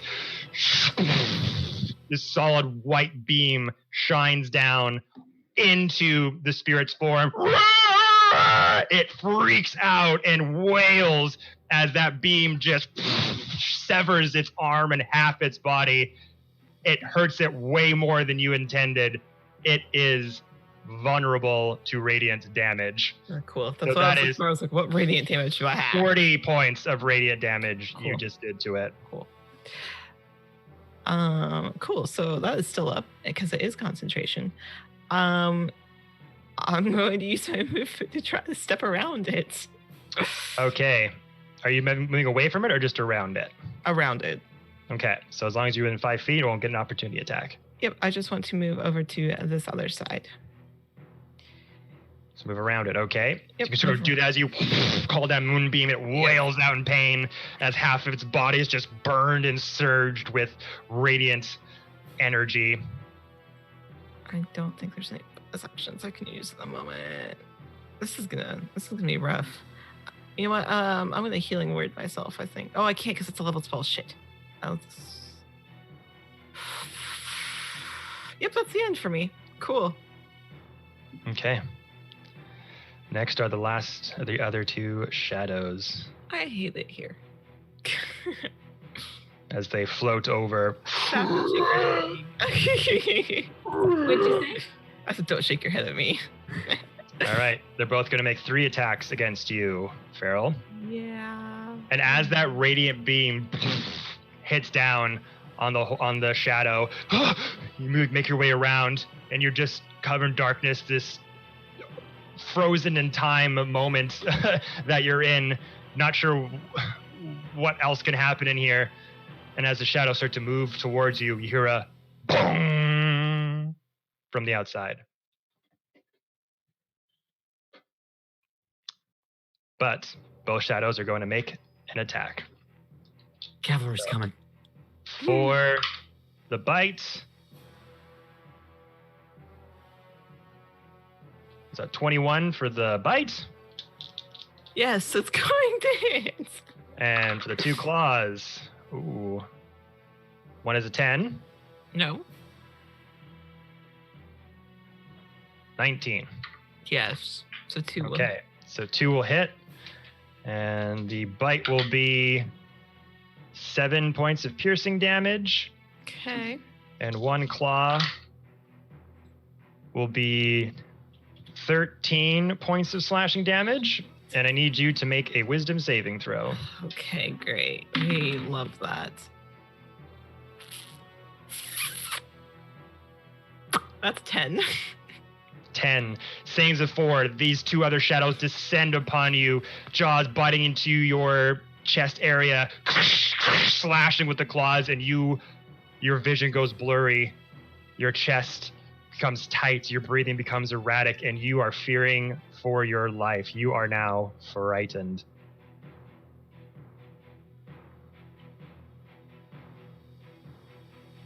Wow, I hate this. Quite the predicament. I will just Wow. put a yellow marker on you I to hate it here. signify the fright. Okay, and then you're going to get 3 more attacks on you. Ben, I don't think you want the answer to that question. I do. I very much do.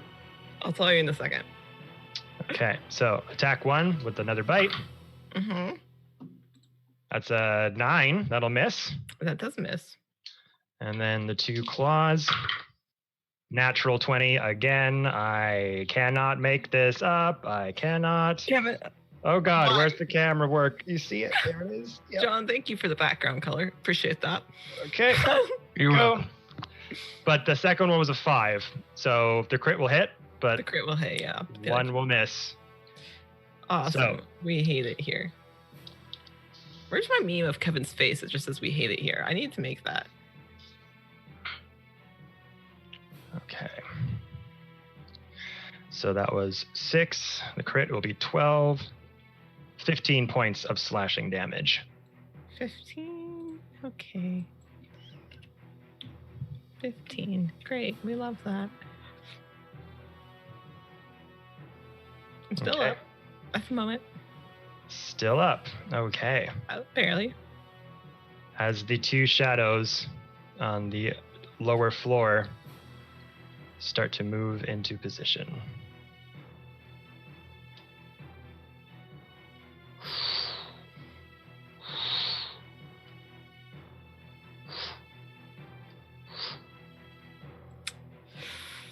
And after the two, you're getting just barraged with claw attacks, bite marks from these terrifying shadowy entities, and two more start to creep into the darkness towards you. And as these claws are digging into your rib cage, slashing you, suddenly a shade of light, a beam of light, whizzes past the back of your head towards into the infamous clusterfuck in front of you. And suddenly you just hear a as the dome behind you smashes forth, and Sir Strange, Sir Fiend, Tarek, and Ramira all clamber in behind you. For the four of you, you see the exact same sort of thing that that Farrell had seen before. Beyond the light, it's darkness, no trace of the city you stepped out of. There's barely a trace of the academy in any recognizable form.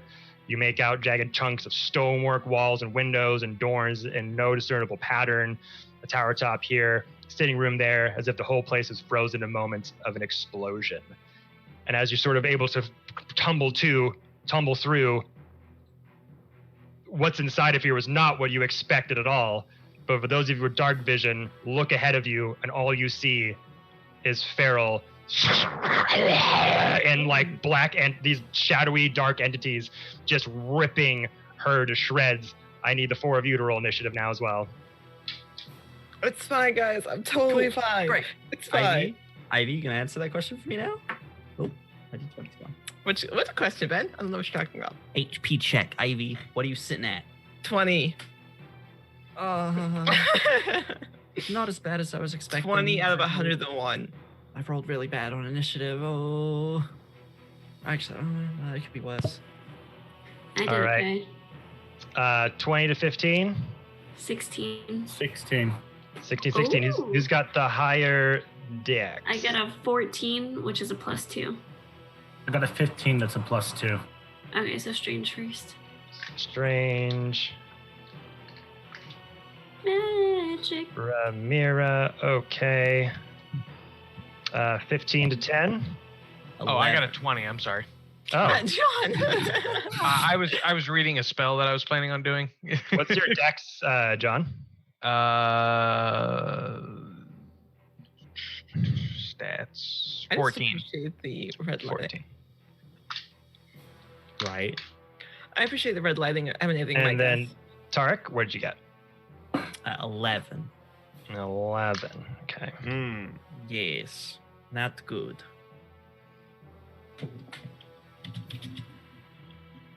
Okie dokie. So, Part of jokey. coming up to the top of the round is still that first shadow. We love that. And let's see. Yeah. So the first shadow is here in Wait, is front he of. still in? Is he going to move out of my? No, he is going to attack you. Oh, so he's still in Moonbeam.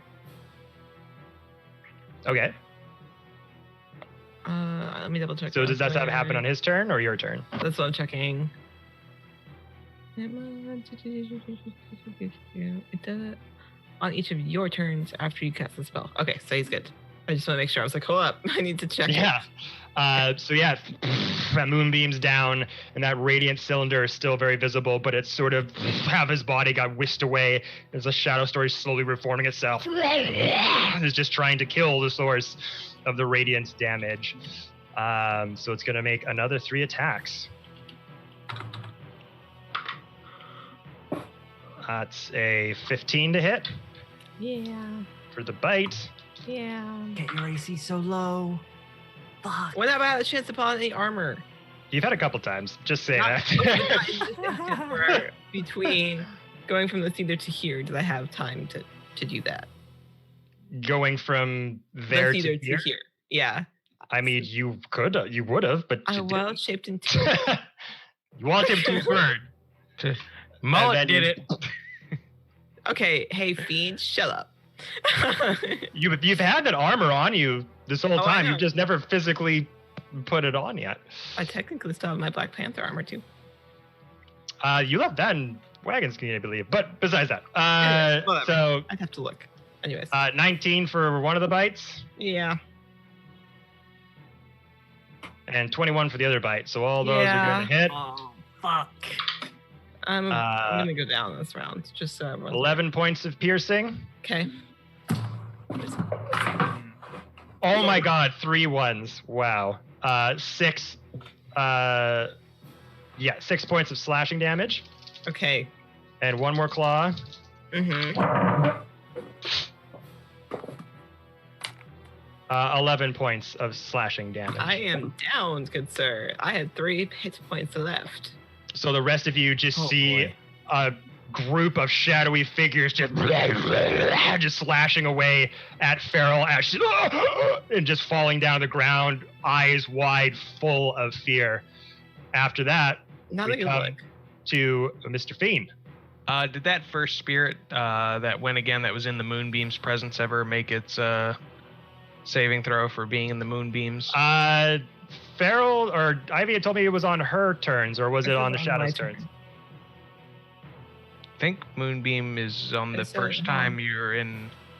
It is the first time, but I hit it. Well, hold on, let me read it. Let me read it aloud, and I'll double Actually, I check. think it might be on your turn. Let's see. When a creature enters the spell area for the first time on a turn or starts its turn there.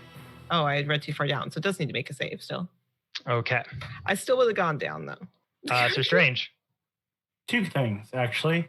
One is she still with us? The NPC that came with us, Mullet. Mullet. Well, yeah, Mullet came with you guys. She came with us. Okay. Second, I just want to make this clear to people who are around me at this time, because given what Ivy was just dealt with, if you're within 10 feet of me while I'm conscious, you cannot be frightened. Ooh. Yeah. So just keep that in mind. Okay, go ahead, Kevin, and make your con save. I still would have gone down. I only had 20 points of healing. Or, Well, unless the creature dies, we'll see. Yeah. I We'll don't see. know. Oh, there's Mullet. I was like, I thought I brought Mullet there too. All right, there you go. Okay, so con save.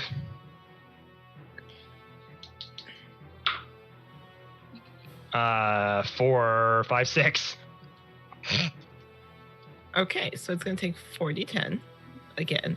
Hold on. Yeah, so we'll see if this see. kills it, which it might, it could It's potentially double as well, maybe. isn't it? It's vulnerable to radiance, so Yeah. we'll Okay, see. so it's going to be 4d10s again.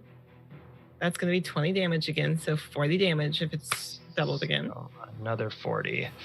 So it is still up. Okay, so I Oh. still would have gone down, so I'm down currently. So as it's sort of, you have that moonbeam kind of physically there, burning Oh, away I went part of down. its body. It is a concentration spell.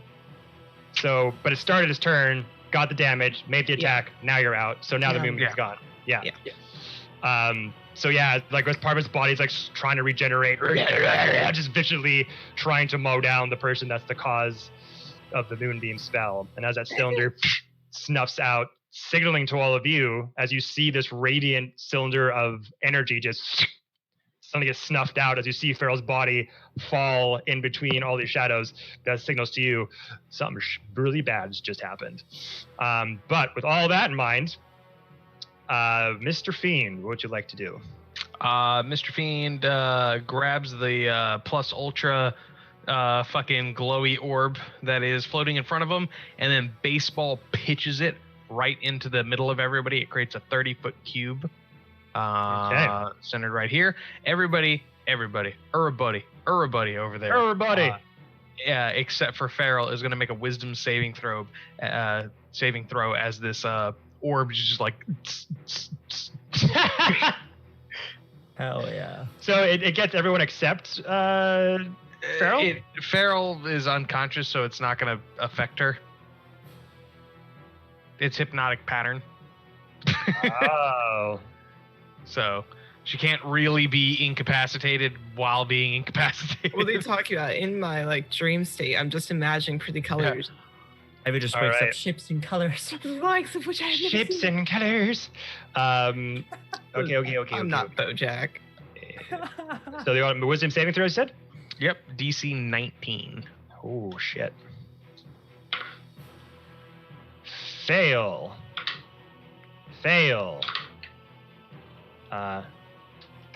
Success. Oh. Definitely fail. Was that 5 that I did? One more. Fail. So right. 1 succeeds. So 4 of them just go. Well, they're just staring at the pretty light. Wow, so pretty. So what's the effect that happens after that? They are incapacitated, I believe. On a failed save, the creature becomes charmed for the duration. While the charmed creature is incapacitated, it has a speed of 0.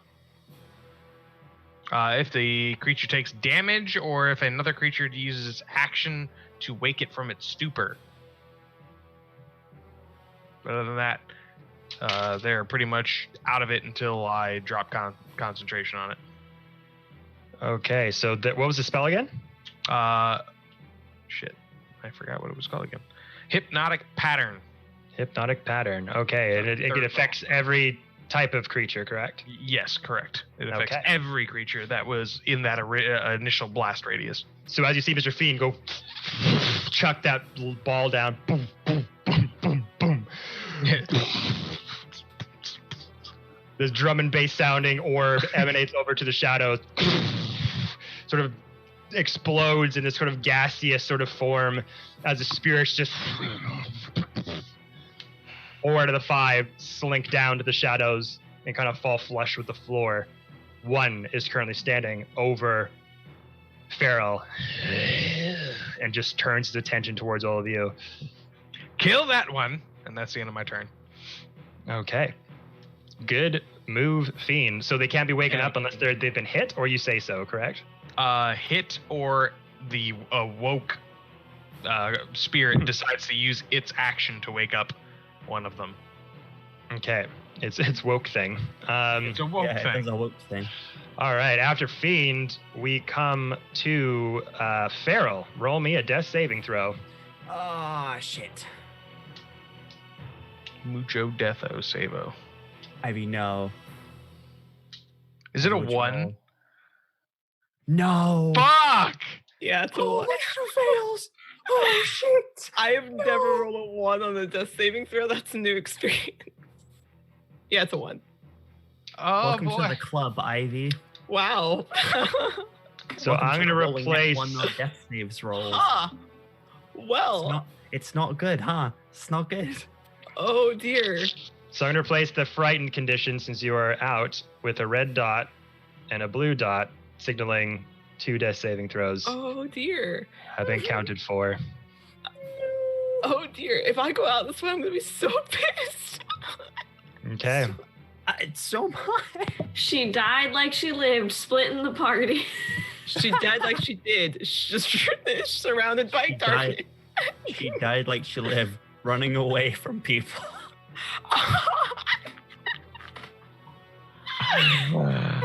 I am I'm so up sorry. I next. hope you don't die. Up next is let's see, it was this one, that one, and that one. Initiative tracking. Doop-a-doop-a-doop-a-doo-doo. So yeah, that would have been that one on the left. Or the right. Yeah. So this guy is gonna go next, and then this one. And then this one. Seeing all of you up there, is going to leap towards you all. Okay, good. All good, buddy. You come over here.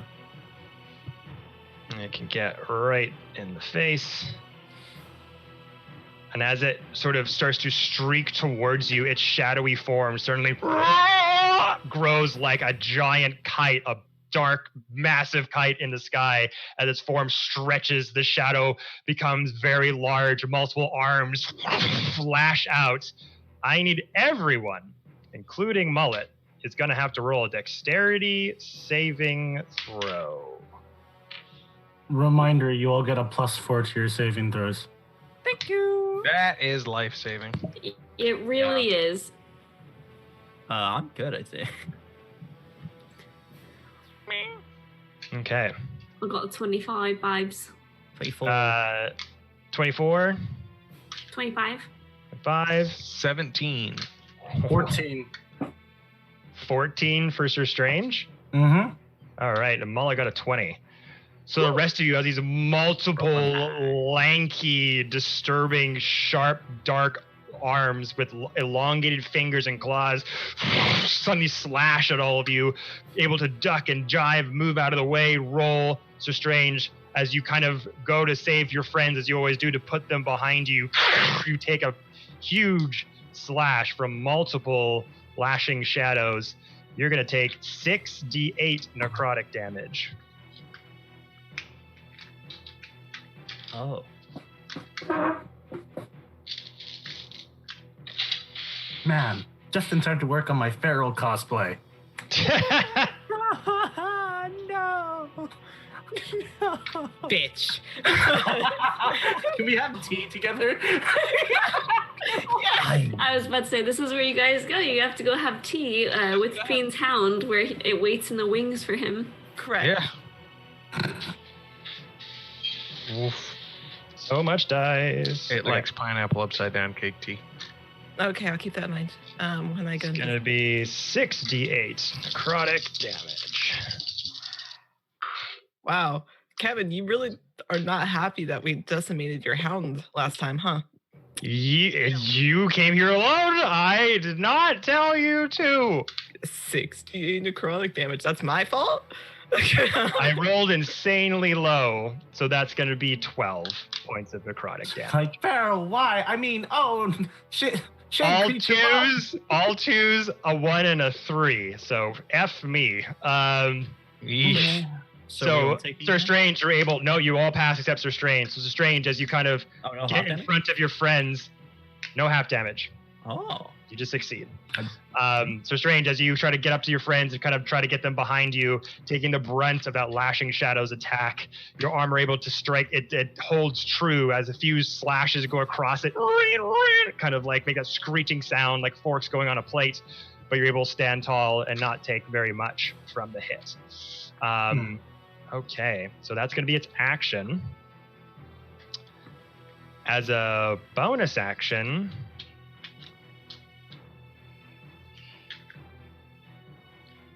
it is going to...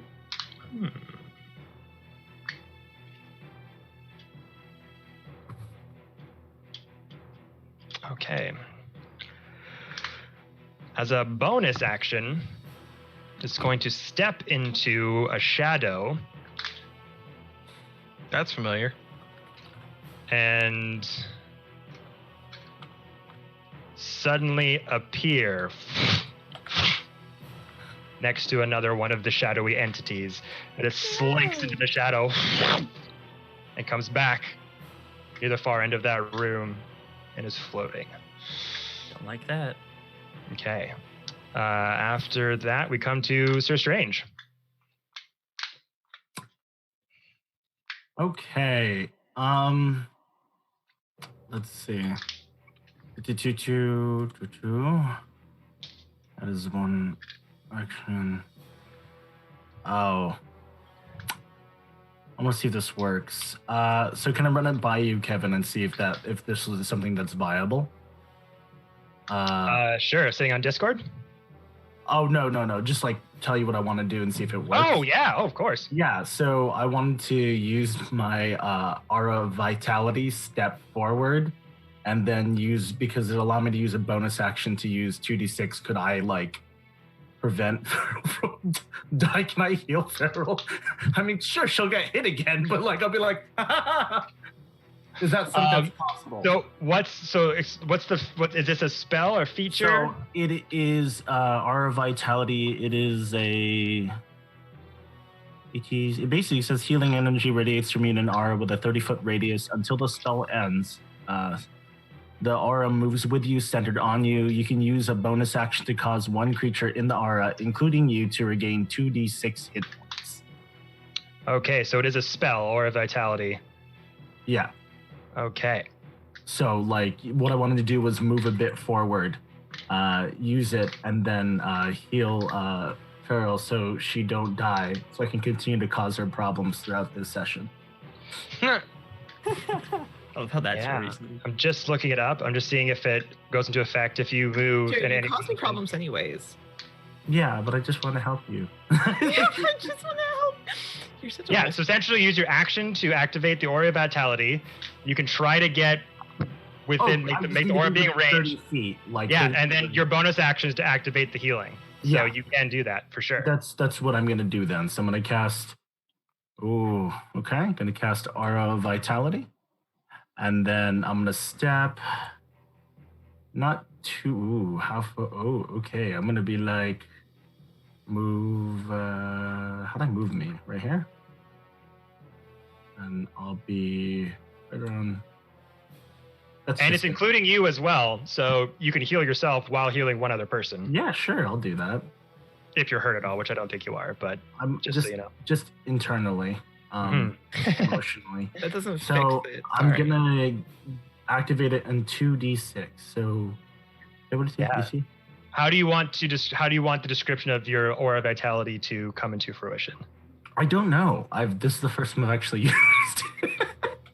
Well, like, what did you think would be coming from your rose insignia, like as a source of it? Or Yeah, is- sure. Yeah, we'll Okay. go with that. So yeah, So bonus Pharaoh- action roll 2d6. yeah. Pharaoh got 6 hit points. Oh, 5 and a 1. It was I clicked it. It's a 4 and a 2. Okay. So 6 That's- points of healing to Farrell. That's better than being on 2 failed death saves. Yep. So no longer on 2 death saves. Death saving throws. Wow. I can't talk. I'm fearing for your life as well as my own. So Oh no, I can't kill off a character. That'll ruin all of my plans for the end of this game. had to slightly adjust it, but hey. Mhm. It is written. So as Sir Strange sort of tries to get you all sort of behind him, as you all dodge out of the way, Sir Strange stands in front of the shadowy figure, takes the brunt of those lashing shadows striking out at them as they push past the spirit, clasp their rose insignia on their breastplate, and just radiate this pulse of energy towards Farrell. As any shadows are kind of in that way, as this wave goes, any shadows that are in the vicinity of the light sort of try to move and go past it, kind of like Dementors in Harry Potter kind of feel, but they're still floating around, still very much in the area. You see Farrell lifeless on the ground, multiple contusions, lacerations, bite marks all over. Suddenly breathe heavy and perk back up. And Farrell, as you get up, you see 2 of those shadowy entities just lying on the ground. The empty void of those faces just staring at you on the ground. They're dead, or like I presume dead, or are they just like? They look just like no one's home. Okay, no one's home. Cool. That's not terrifying at all when I wake up. I'm waking but- up to the blank void. Great move on Sir Strange's part. Anything else? Let's see. Let me double check. Okay, so I've already moved already, so I can't move anymore. You can if you have any more movement left. You have an accumulative amount, like 30 or 40 feet. So moving there would have just been like 5-10 feet. So you could potentially move more if you had. I think you moved 30 or 40 feet, so you could move more if you like. Give me 1 second. Let's see.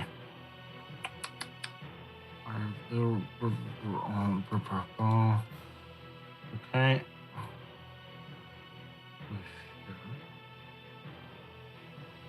Are these are dead here, like these 2, right? They are incapacitated, not dead, but you wouldn't know that. Or no, you would. You saw Fiend do it. So you know they're incapacitated. They're not dead. They're essentially knocked out. Okay. So if you attack them, you would have advantage, but in attacking them, you will wake them up. Okay. I'm gonna move. So what? It's 5 per square. Yes, 5 feet per square. 10, 15. Okay, I'm gonna move 20 right here. I'm gonna rush over here. In flavor, raise my shield up so I'm within 10 feet. So I Okay. can soak up damage for her if anything bad happens. Awesome. Sounds good. As Strange runs over to get into defensive stance, protecting Feral, we come to Ramira, and Tark's on deck. Yeah. She sees all this happening. She does a couple hand motions and then makes praying hands and then pushes out. And she's going to cast Heal on Feral, which Okay. is 70 points. Hey, of there you go. healing. And that's essentially all I can do. So Okay. that's it. You said It how works. 70. 70. many? Okay, cool. I just want to make sure I heard And you that's right. all the big guns I have. So like, don't die, anybody. I mean, Back I'd to be our going- old Ramira ways of healing the party instead of wrecking Weird. werewolves. Weird. I'd be going from 2 failed death saves to probably near full. Pretty good. Pretty good. I was Pretty just good. like for a 6 seconds, you know? second. I was like, Kevin could like literally kill me right now. I was like, Yeah, if they weren't incapacitated, oh, if I had gotten hit while I was down, I would be dead. That's why I was like, yeah, that's why Thanks, I was You're John. welcome. I was like, thanks, John. when it was counting its damage before and it was attacking, it's like it's got 3 attacks. If it downs you in 2 attacks, it can then hit you, and that's another 2 failed death saves. and I am then you've got aware. return. I am Oh, aware. So I got scared. 3 attacks, and that's it. I got 3. I got an 8, a 7, a 14. No. So with Ramira reaching out with your hands, that radiant sparkle coming through you, hitting Feral. Feral, your wounds that are gaping and bleeding out suddenly start to close, and the bleeding stops. Your breath is not petering in and out so fast anymore. You're starting to gain composure, come back to your old self as that frightened condition has now worn off. But after Ramira, did you want to move anywhere? No, I would like to stay. Go stay. I would like to stay. No move. No move. Okay, so that other shadow is incapacitated. So we are going to that guy went incapacitated. Pulling a me. I was gonna say. We come to Tarek. Sorry, I got distracted by the chair. It happens. That was so accurate. Oh my god, Kevin. All right.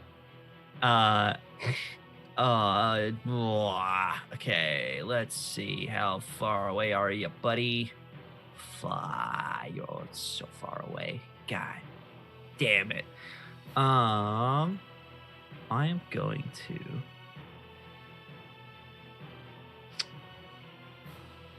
There really isn't that much I can do at the minute.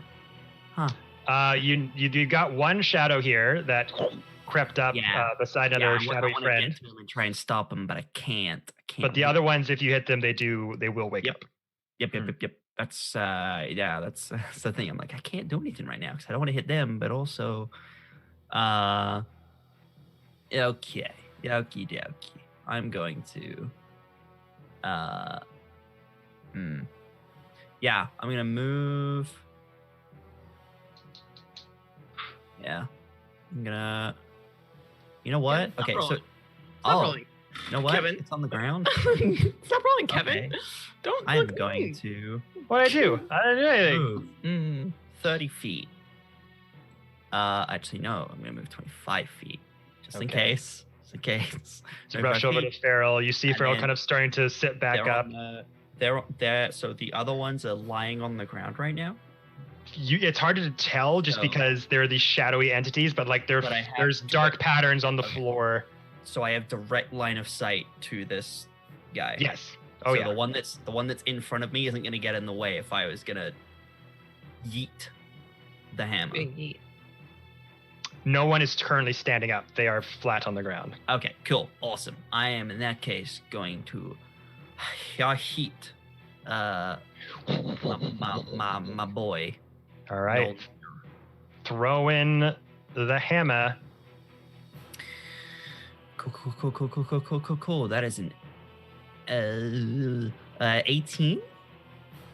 18 will hit. Roll damage. Cool. Did you want to use your return weapon feature afterwards?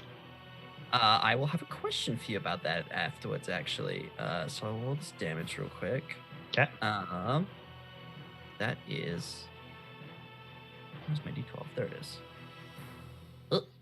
Oh, that is 11 bludgeoning and 3 lightning, so a total of 14. Okay. Come on, she go. So as you throw it across the room, as a shadow is just kind of floating around its shadowy brethren, smack its body, ricochets off the shadowy corpse. Are you going to send it back? Question about that, actually. Yes. So with Pact Weapon, because I have Thirsting Blade, I can attack twice, but that's when it's melee. Question for you, just because this is a homebrew thing, if I were to successfully call it back to my hand, could I then throw it again in as almost like a, bring it back to my hand and then in the same momentum, throw it back again? You have 2 attacks. If you catch it, you can make another Okay, attack. Cool. Awesome. All right. Cool. I love that. All right. Yeah, so, simple mechanic. You have weapon, you do stuff with it.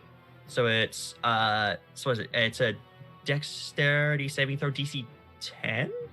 Was it? So you make a To strength pull it back. saving throw. Strength saving throw. Yeah, DC. because you're trying to catch it with the momentum of it being hurled at you. DC is 10. DC, was it DC 10 or DC 8? I'm trying to No, remember. it was 10. Oh, 10. 10. I wrote it. It's 10. Okay, just double checking. Oh boy. Okay. Don't cite the old laws to me. I was there when they I were was there when it was written. Strength. That is a 13. 13. So It's a bonus action. get you back. And then it'll kind of like similar to Thor and some of the MCU movies, kind of just catch it, kind of spin in a circle and just keep that momentum and just throw it back. Okay. Another attack at the shadow. That is a 15 plus 8. 15 will hit. Roll damage. Plus 8 as well. So Yeah. That is a 12 damage. A 12 damage. Is a 12, and you can try. Not call it back because it's a bonus action to call it back. Correct. That's correct. Cool. So it is currently just over that. Okay. So 12 points of damage. Okay. All right. So once again, swing around. The shadow just kind of hits it, deforms for a minute, and switches back into its form, but making solid hits. As I'll make a little hammer here. It's my hammer. See. Oh, that's a question. What side of it does it land on? I rolled a d4. It landed on this side. Okay. Or sorry, d8. Okay. So yeah, so it is there. Tark, anything else? That is my action and bonus action and 25 feet of my movement. So Okay. I think that's it for me. I All got right. 5 feet, but I don't know what to do with them. I only need 2. All right. So after you, we come to Mullet Purcell. Mullet. Hands ready on the handles of the pistols. Looks like they wanted to just rush right in, but looking at Fiend, looking at all the people doing all the crazy magic things, they're kind of like hesitant for a while. And they notice that none of you are... Actually, I'll roll for that. Yeah, they notice that none of you are attacking the ones that are on the ground. Mullet just kind of looks over to Fiend. When am I supposed to shoot? Shoot the one that just got hit in the head with a hammer. Right on it. And they just whip forward with incredible speed. Let's see.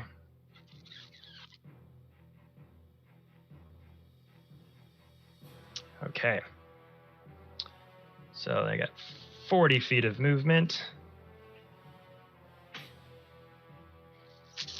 You got right up in there.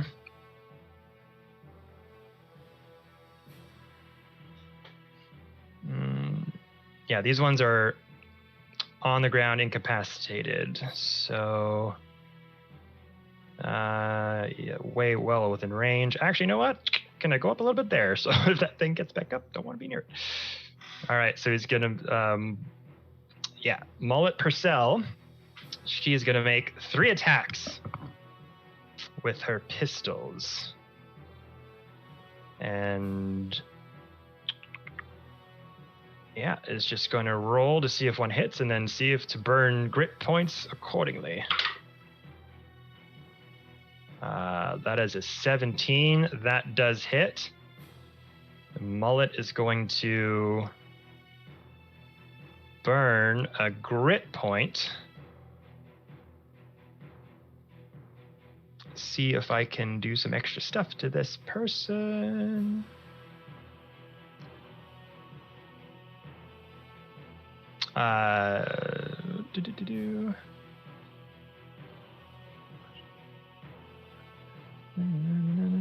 Strength saving throw it has to make. That's what I was looking for.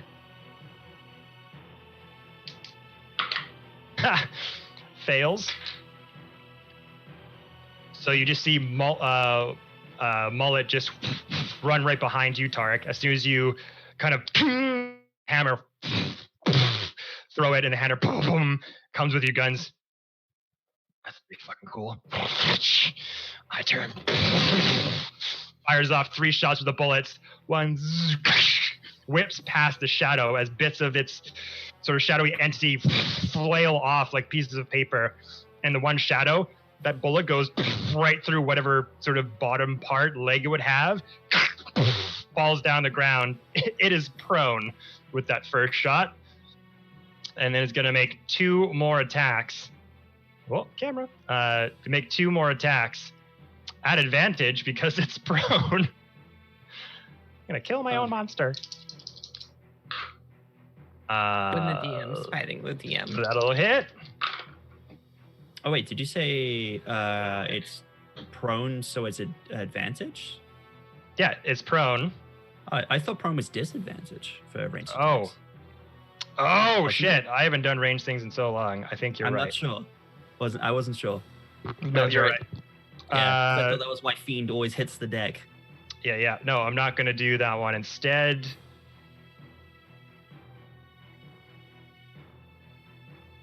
Sorry, I just wanted to double check. No, it's good. That's Yeah. good. That's good.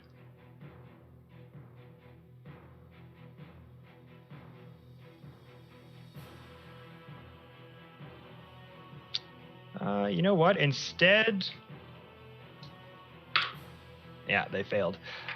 Instead, the shot will go directly through the right in between the center of the eyes, as this hole emanates from the head, blasts out the other side. So instead of that winging shot, she's going to do a dazing shot, and it's going to have disadvantage on attacks until the end of its next turn. Nice. And then the 2 other shots hit, so I'm going to roll damage on those bad boys. So that is a D8. Oh, and D10. It also can't regain hit points until the start of its next turn. So hit him with the black and white pistol. So let's see here. This is so funny, fighting myself. Okay. Pulling a real Matthew Mercer right now, 12 Cam. points of damage. 12 points of damage. Oh, those are 10 as well. Oh, jeez, they're all 10. Waiting for the how do I want to do this? Mm-hmm. I would laugh so hard. How Hey. I want to do this. Points. You gotta ask, you know? Sometimes you gotta. 7 points. Sometimes So the just DM slowly is whittling down the shadowy entity as well, just unloads with 3 shots, and it's just going to end it there. After Mullet, another incapacitated shadow. Come up to top of the round, incapacitated shadow, Mr. Fiend. All right. Let's see if we can't kill this thing, shall we? Do it.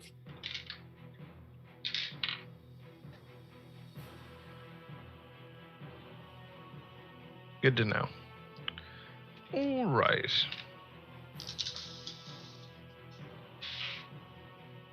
Uh, 17 versus AC. That'll hit. 23 fire damage. 23 fire damage. Okay, hitting it with what again? 18 fire damage. That was with firebolt. Firebolt. So just bullet, Mjolnir, firebolt. Just taking hit after hit after hit as this shadowy form, going from this sort of larger entity, is getting smaller and smaller. Wisps of black shadow and etherealness just flying in all directions. Anything else? That'll be it.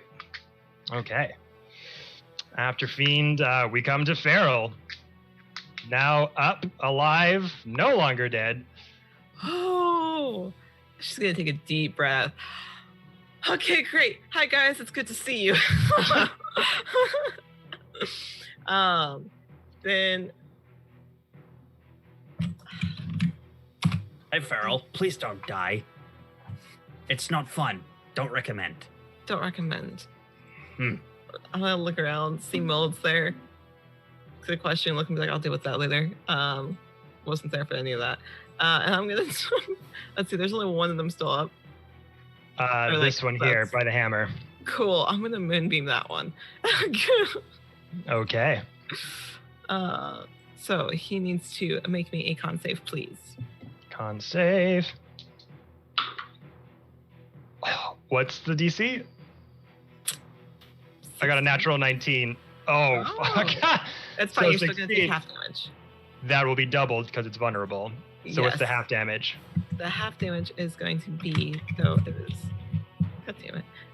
So half damage is going to be 4d10. Please be more than 20 this time. 21. That's not 21. So 21 halved? Or is that already halved? 21 total. 20. So it would be So double. 10. So Oh, 10 no. double to 20. Okay. 20. Okay. So as you go on this thing, another radiant sphere or cylinder comes down onto the shadowy being, holding its center as you're raising up from the ground, holding it in place. Next up is the shadowy figure, which will have to roll another con and take more damage from your moonbeam. It fails. Sweet. Okay, cool. That is, please be more than 20. Please be more than 21. Like, that's all I want. You can do that. That's 30. So that's 60. As that cylinder of moonlight is just like erasing it, crushing it into the ground with a dim light and bright light seemingly just pulsing from this thing. The other shadowy figures on the ground, it's trying to just reach out to you, its shadowy arm, just trying to as close as it can, and eventually its whole form just disintegrates into ash and is no more. Woo! And as that happens, Farrell, you start to get up, look around you to this mage tower that has seemingly exploded and frozen in time. And it's there, everyone, that we're going to end the stream. There it is. So, good job, everyone. Good idea, fucking John. That was great. That was a good one. Thank you, John. John, that was Sometimes you just need a CC. John always coming in clutch. Thank you. But that was a very fun session, everybody. Thank you That so was much, dope. as always, for shit. indulging my storytelling needs. Thank you to everyone who watched the stream tonight. I hope you had a good time. Congrats to Joel Jean for winning that Deus Dice set. Yeah, guys, just love this community. Love you all. thank you for everything. And as long as you keep coming here to watch us, we'll keep being idiots. So Fair, actually. until next Monday, everyone, stay safe, wash your hands, have a good time, roll high. Bye-bye. Hey, have a wonderful time.